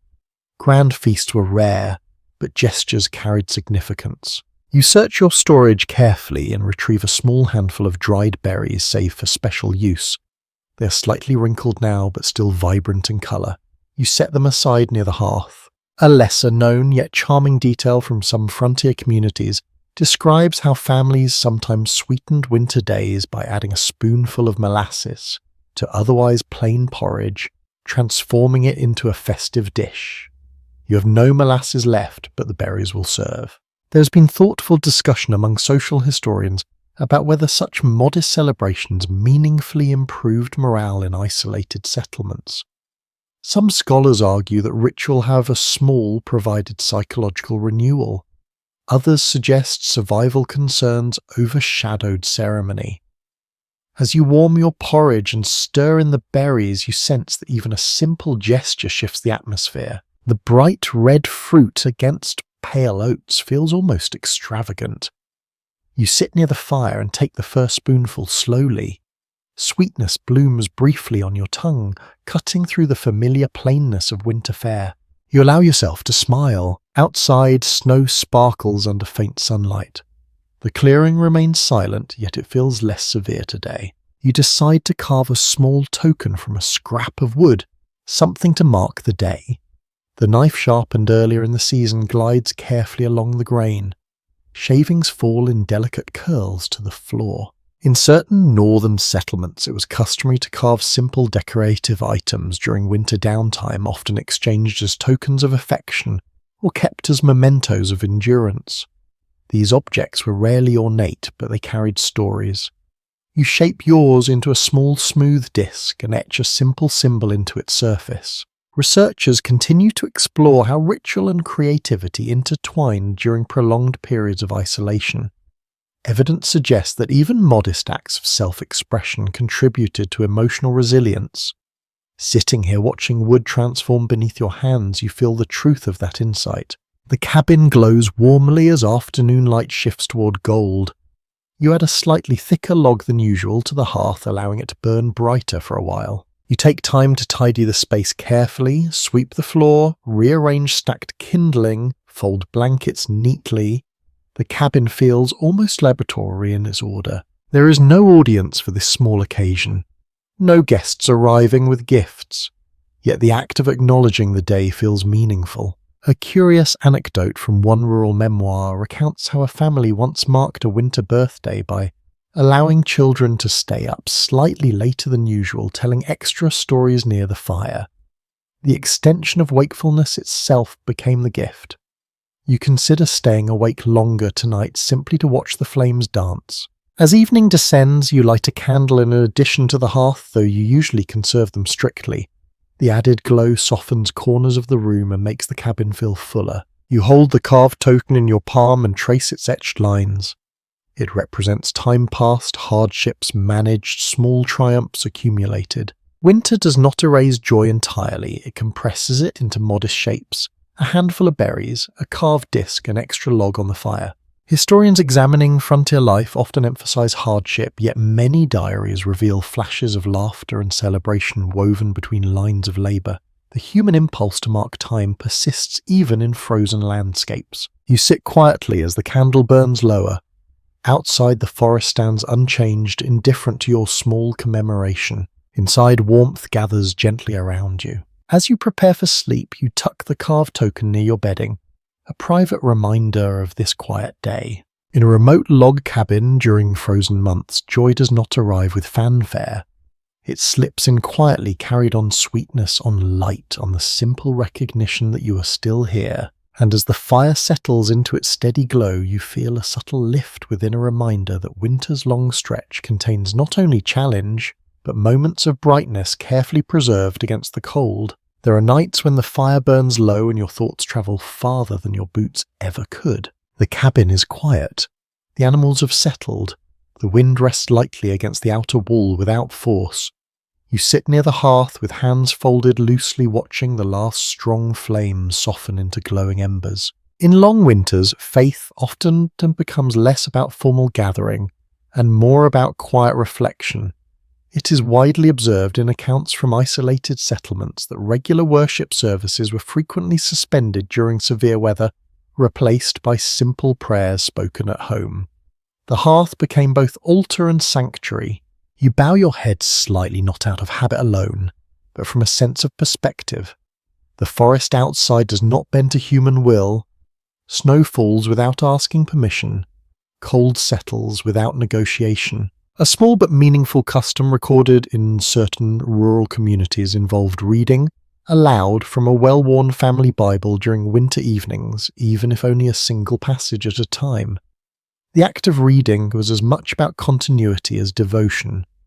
You run your fingers along the edge of a thin book resting near the shelf and consider opening it. There has been thoughtful discussion among historians about whether frontier faith deepened under hardship or simply adapted to circumstance. Some scholars suggest that isolation intensified personal spirituality. Others argue that practical concerns often overshadowed ritual. Sitting here in the amber glow, you sense that both currents flow together. You speak a few quiet words into the warm air, not loudly, not ceremonially. A request for steady health, a hope for mild weather, gratitude for wood still stacked and food still present. The fire crackles softly as though answering in its own language. Faith through frozen silence does not always feel dramatic. There are no grand revelations in the forest tonight. Only the steady presence of winter and the small persistent glow of flame air. You think of neighbours scattered miles apart, perhaps whispering similar prayers in their own cabins. Though you cannot see their chimneys from here, you imagine faint threads of smoke rising into the same cold sky. A lesser-known detail from certain northern diaries recounts that some families kept small hand-carved crosses or tokens near the hearth, believing the warmth gave them additional protection. Whether symbolic or heartfelt, the gesture connected heat and hope. You glance at your carved disc from yesterday and feel its smooth surface beneath your thumb. The moonlight outside brightens briefly as clouds shift. A faint silver line appears along the edge of the window covering. The cabin interior glows softly between moon and ember. Scholars continue to explore how belief systems provided emotional frameworks for endurance during prolonged winters. For some, faith offered explanation. For others, it offered comfort without explanation. In this small room, you recognize the value of both. You close your eyes for a moment and simply listen. The slow rhythm of your breathing, the gentle settling of logs in the hearth, the faint whisper of wind brushing snow beyond the wall. Winter can feel vast and indifferent. Faith narrows that vastness into something you can hold quietly in your chest. You rise and add one modest piece of wood to the embers, not enough to flare brightly, just enough to sustain a low glow through the night. The act feels deliberate, almost ritualistic in itself. As you prepare for bed, you pause near the door and rest your hand against the wood. Cold presses from the other side, steady and unyielding. Yet within these walls warmth persists. Faith here is less about doctrine and more about trust. Trust that dawn will follow darkness. Trust that snow will eventually soften. Trust that your careful tending of fire and food matters. You settle into your bedding, wool wrapped close around your shoulders. The cabin hums gently with contained heat. Outside, the forest remains silent. Inside, your thoughts grow slower, heavier. In a remote log cabin during frozen months, belief becomes a quiet companion. It does not shout, it does not argue. It rests beside the hearth and waits patiently through long nights. And as sleep approaches, you feel the steady reassurance that even in isolation you are part of something larger than snow and timber. The embers glow faintly red, the moonlight fades behind drifting cloud, And winter continues, held at bay not only by wood and wool, but by quiet trust carried gently into the dark. You wake to a sound that does not belong to timber or wind. It's softer than a knock, heavier than a drifting branch. A dull thud followed by the faint scrape of something shifting near the cabin wall. You lie still for a moment listening. The fire has burned down to embers. The room is dim grey light barely filtering through the window covering. The sound comes again closer to the door this time. Your body responds before your thoughts fully form. You sit up quietly and reach for your coat. Encounters with wildlife near isolated cabins were not constant, but they were far from unheard of. Numerous settlement journals mention animals approaching dwellings during the harshest winter weeks, drawn by scent of livestock, stored food, or simple curiosity. Hunger reshapes boundaries. You move toward the door with measured steps and place your hand against the wood. Cold seeps through immediately. The latch remains secure. Outside, a low, breathy sound reaches you, almost like a snore. Not wolf this time, heavier. You ease open the window, covering just enough to peer through a narrow gap. A large shape stands a few yards from the door, partially obscured by drifting snow. A stray dog, perhaps ribs faintly visible beneath thick fur. Its head is lowered, nose close to the ground, tracing scent lines left from your earlier trips to the barn. For a moment you feel a complex blend of caution and sympathy. Winter has likely pressed it from its usual territory. There are documented cases in rural accounts of wandering dogs attaching themselves to isolated cabins during severe winters, sometimes adopted out of necessity or companionship. Other times they were driven off to protect limited resources. Decisions depended on circumstance. You close the window covering gently and consider your options. Food stores are measured carefully now. Yet turning away a starving creature carries its own weight. A small and somewhat surprising detail from certain northern memoirs describes families tossing scraps far from the cabin to distract predators without inviting them too close. The practice created distance while offering minimal relief. There has been thoughtful scholarly examination of how frontier households navigated the line between compassion and self-preservation. Some argue that necessity hardened decisions. Others suggest that mutual vulnerability fostered unexpected alliances between humans and animals. You retrieve a small scrap of bone and gristle from yesterday's preparation and wrap yourself in layers before stepping outside cautiously. The cold grips your face immediately. The animal lifts its head, ears pricked, but body still. You toss the scrap several yards away from the door and step back slowly. The dog hesitates only briefly before moving toward the offering. Its movements are quick but not aggressive. You retreat inside and secure the door once more. Through the narrow gap in the window covering you watch as it gnaws hungrily to hello but wagging faintly. The encounter is brief. Within minutes the animal lifts its head, again glances toward the forest and trots away, leaving a series of deep paw prints etched clearly into the snow. Inside the cabin feels unchanged yet subtly stirred. You sit near the hearth and add a small piece of wood to brighten the embers. Animals at the door remind you that winter's hardship extends beyond human walls. Hunger moves through forest and clearing alike. It has been noted in various frontier narratives that such encounters sometimes led to unexpected companionship with stray animals, gradually earning trust. Other times they remained fleeting moments in long seasons. You consider the paw prints outside sharp and distinct against the pale ground. Snow once again serves as witness. Researchers continue to explore how winter proximity between humans and wildlife influence patterns of domestication and settlement boundaries. Evidence suggests that extreme weather occasionally blurred those lines. As morning light strengthens, you step outside once more to assess the clearing.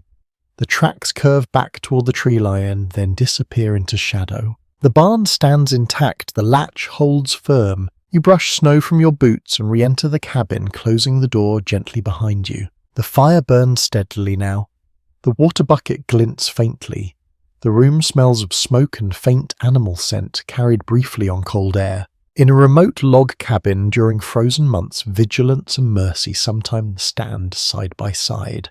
You cannot save every wandering creature, yet small gestures ripple quietly through long winters. You sit back and watch flames rise, aware that beyond these walls, life continues its own relentless search for warmth and sustenance. And as the day unfolds, the paw prints outside remain visible, a temporary reminder that even in isolation you are never entirely alone in the frozen forest. There comes a stretch of winter when the walls feel closer than they did before. Nothing dramatic has happened. No storm pounds the roof. No supplies have vanished overnight. The fire burns, the water warms, the animals remain steady. And yet the cabin feels smaller. You notice it in the way your footsteps seem louder on the packed earth floor. In the way the same corner catches your eye repeatedly. In the way the door appears just a little too solid, just a little too final. The phrase cabin fever may sound modern, but historical letters from isolated households frequently describe a similar restlessness during prolonged confinement. Long weeks indoors tested patience and temperament in ways that surprised even seasoned settlers. You shift your stool slightly, then move it back. You rearrange the kindling stack. You open the door briefly for air, though the cold stings sharply. The urge to change something, anything, hums beneath the surface. A lesser-known coping strategy recorded in certain rural memoirs involved deliberate rearrangement of small interior spaces during late winter, simply to create a sense of renewal. A table moved closer to the window. A bed shifted a few inches. The adjustment altered perspective enough to ease tension. You decide to try it. You drag the table gently toward the opposite wall, careful not to scrape too loudly. The shift is modest, but when you sit again, the view toward the hearth changes. Shadows fall differently, the room feels subtly unfamiliar. There has been sustained scholarly interest in how isolation impacted mental resilience in frontier communities. Some historians emphasize stoicism and endurance as defining traits. Others point to documented moments of irritability and melancholy. Sitting here, you recognize that both can coexist within the same person. You take up your carving knife and begin shaving a fresh piece of wood, not for necessity this time, but for the simple pleasure of movement. The rhythmic scrape calms your thoughts. Wood curls fall like pale ribbons at your feet. Outside sunlight glints off snow in sharp brightness.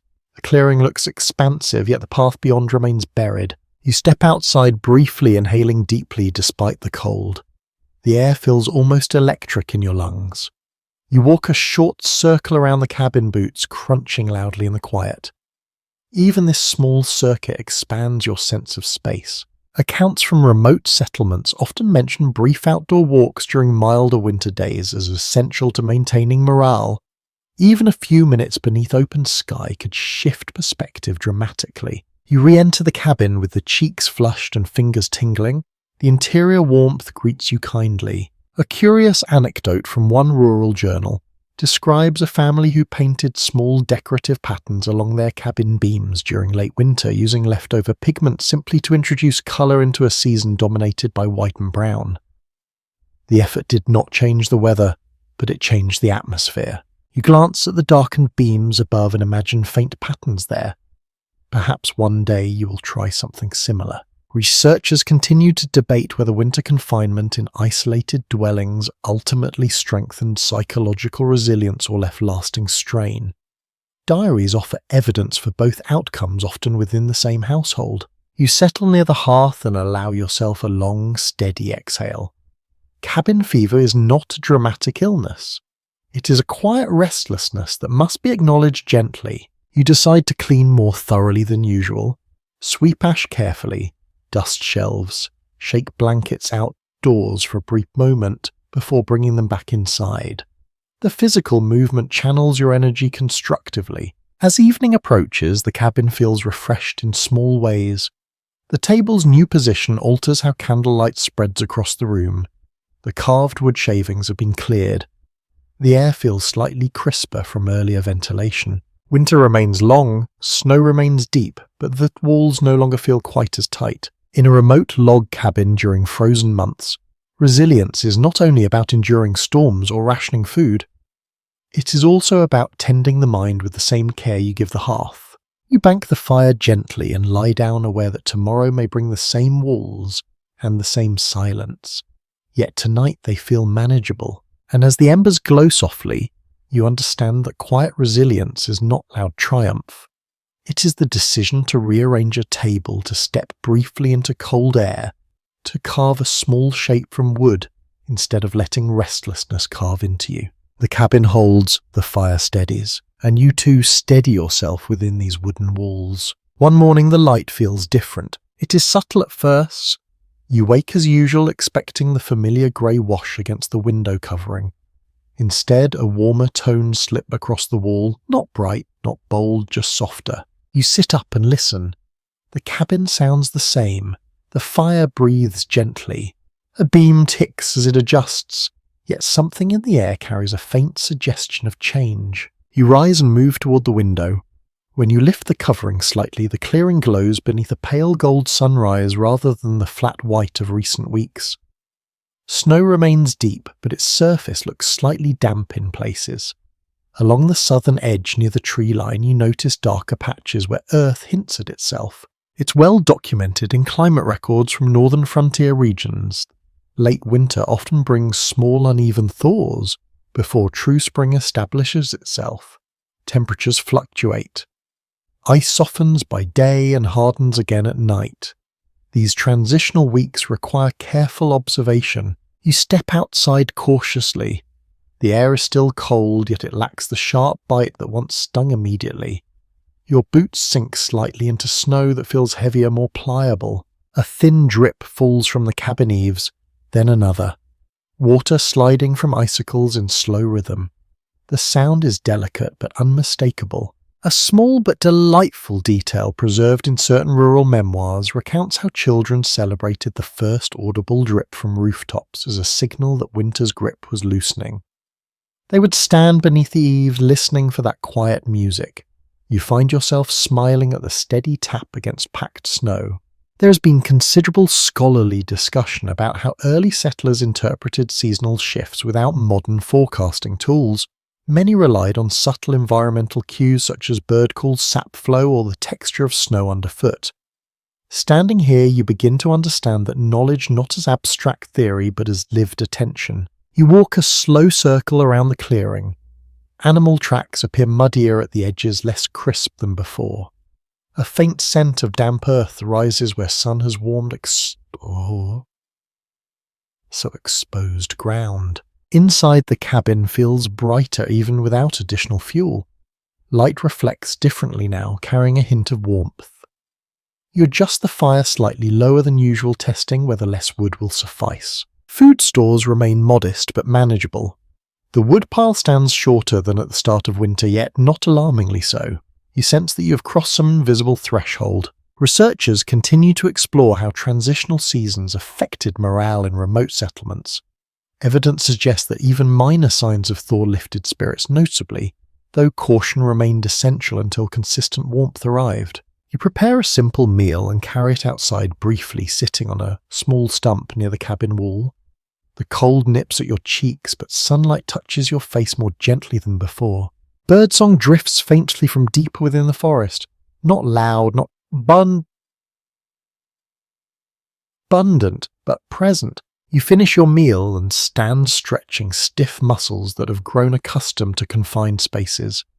The clearing feels larger today. The sky seems higher. A curious tradition in certain rural communities involved tapping trees lightly during late winter to test for sap movement, marking the earliest beginning of syrup season. The act required patience and hope in equal measure. You glance at the nearest maple and consider when that moment might arrive. As afternoon progresses, snow along the southern edge recedes slightly further. Dark soil peeks through in uneven shapes. The sight feels almost miraculous after weeks of white dominance. Inside, you rearrange the table back toward its original place as though preparing the cabin for a new chapter. Light falls differently across the floor now. You still bank the fire carefully at night. Temperatures drop sharply after sunset, reminding you that winter has not fully surrendered. But the promise of change lingers in every drip and glint. In a remote log cabin during frozen months, the first signs of thaw arrive quietly. They do not announce themselves with fanfare, they whisper through melting icicles and softened snow. You lie down that evening with the faint scent of damp earth still clinging to your memory, and as the embers glow gently beside you, you realise that winter's long hold has begun to loosen thread by careful thread. Morning arrives not with frost biting at the edges of the window, but with a softness that almost feels unfamiliar. You wake before the fire fully demands attention and notice that the air inside the cabin no longer stings your nose. The embers from the night have held without urgent coaxing. Your breath does not cloud as thickly as it once did. You sit up slowly and listen. Instead of the brittle crack of timber contracting, you hear a faint dripping beyond the wall. Steady, patient rhythm, meltwater finding its way from roof to ground. You rise and cross the room without wrapping yourself in every available layer. Wool still rests on your shoulders, but you no longer feel compelled to armour yourself against every draught. When you lift the window, covering sunlight pours in with new generosity. The clearing remains streaked with snow, yet broad swaths of earth stretch through it like signatures of returning warmth. The path toward the barn is visible without carving through drifts.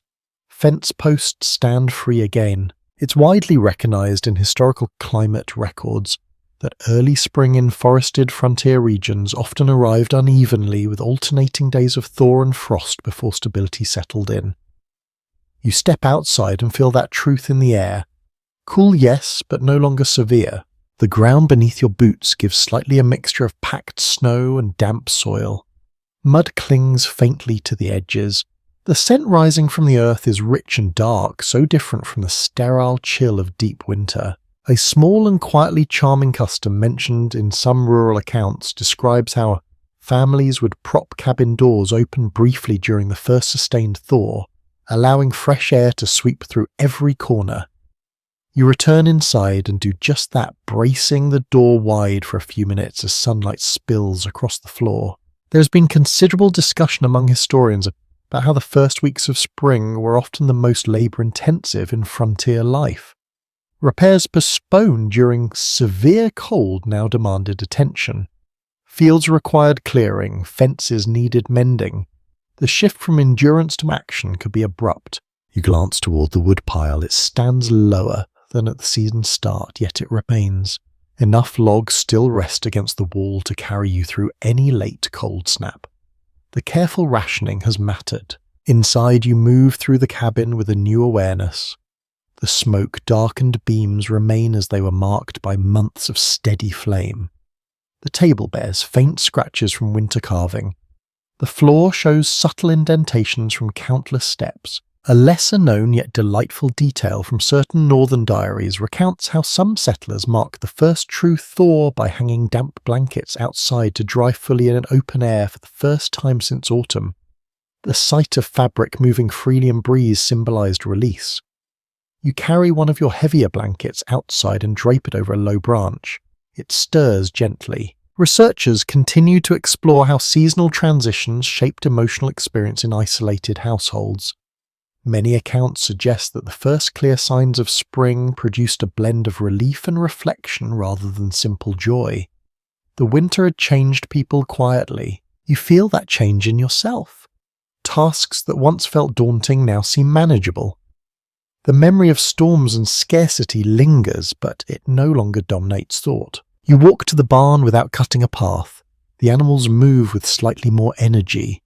Light reaches corners of the structure that once remained in shadow. Back at the cabin, you sit on the step for a moment, letting sunlight rest on your face. The forest hums faintly with returning life. A bird calls from deeper within the trees. Water trickles somewhere unseen. You think of the long nights by the hearth, of sealing cracks in walls, of rationing food and counting logs, of wolf calls and drifting snow. All of it feels close yet already receding. Spring light through frosted glass is not dramatic, it is persistent. It works slowly, dissolving what once seemed immovable. You return inside and allow the door to remain open longer than before. Fresh air carries through the room, sweeping away stale smoke. The cabin feels larger, as though its walls have expanded slightly. The hearth still burns, but you feed it less generously. Warmth now comes from above as much as from flame. As evening approaches, the sky holds colour longer. Shadows stretch gently rather than abruptly. You bank the fire lightly and sit once more near its glow, not because survival demands it, but because the habit comforts you. Winter has not been conquered. It has been endured. You have sealed gaps, thawed water, repaired tools, shared stories, and measured time by wood piles. Now, as the last faint chill of the night approaches and embers settle softly, you allow yourself to breathe more deeply. The cabin stands, the forest shifts, the season turns. And as you lie down with lighter wool around your shoulders, listening to the gentle drip beyond the wall, you feel a quiet triumph that asks for no applause. The frozen months have shaped you gently, steadily. The light through the window is warmer now. As the night settles softly and the air carries more promise than frost, you let your breathing slow to match the gentle rhythm of meltwater outside. The fire beside you no longer roars with urgency.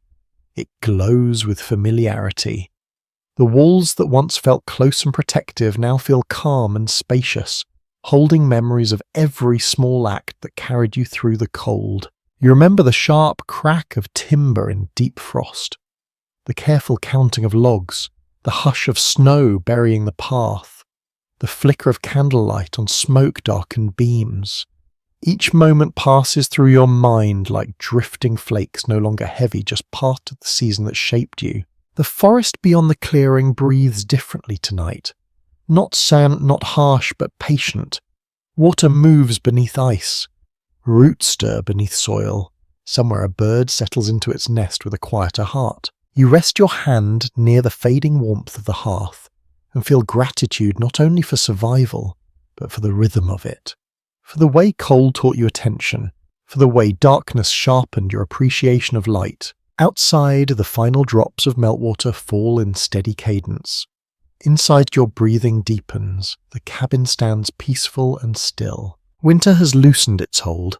Spring waits gently at the edge of the clearing, and you, wrapped in soft wool and firelit memory, drift into rest with a steady reassurance that warmth always returns in its own time. Sweet dreams,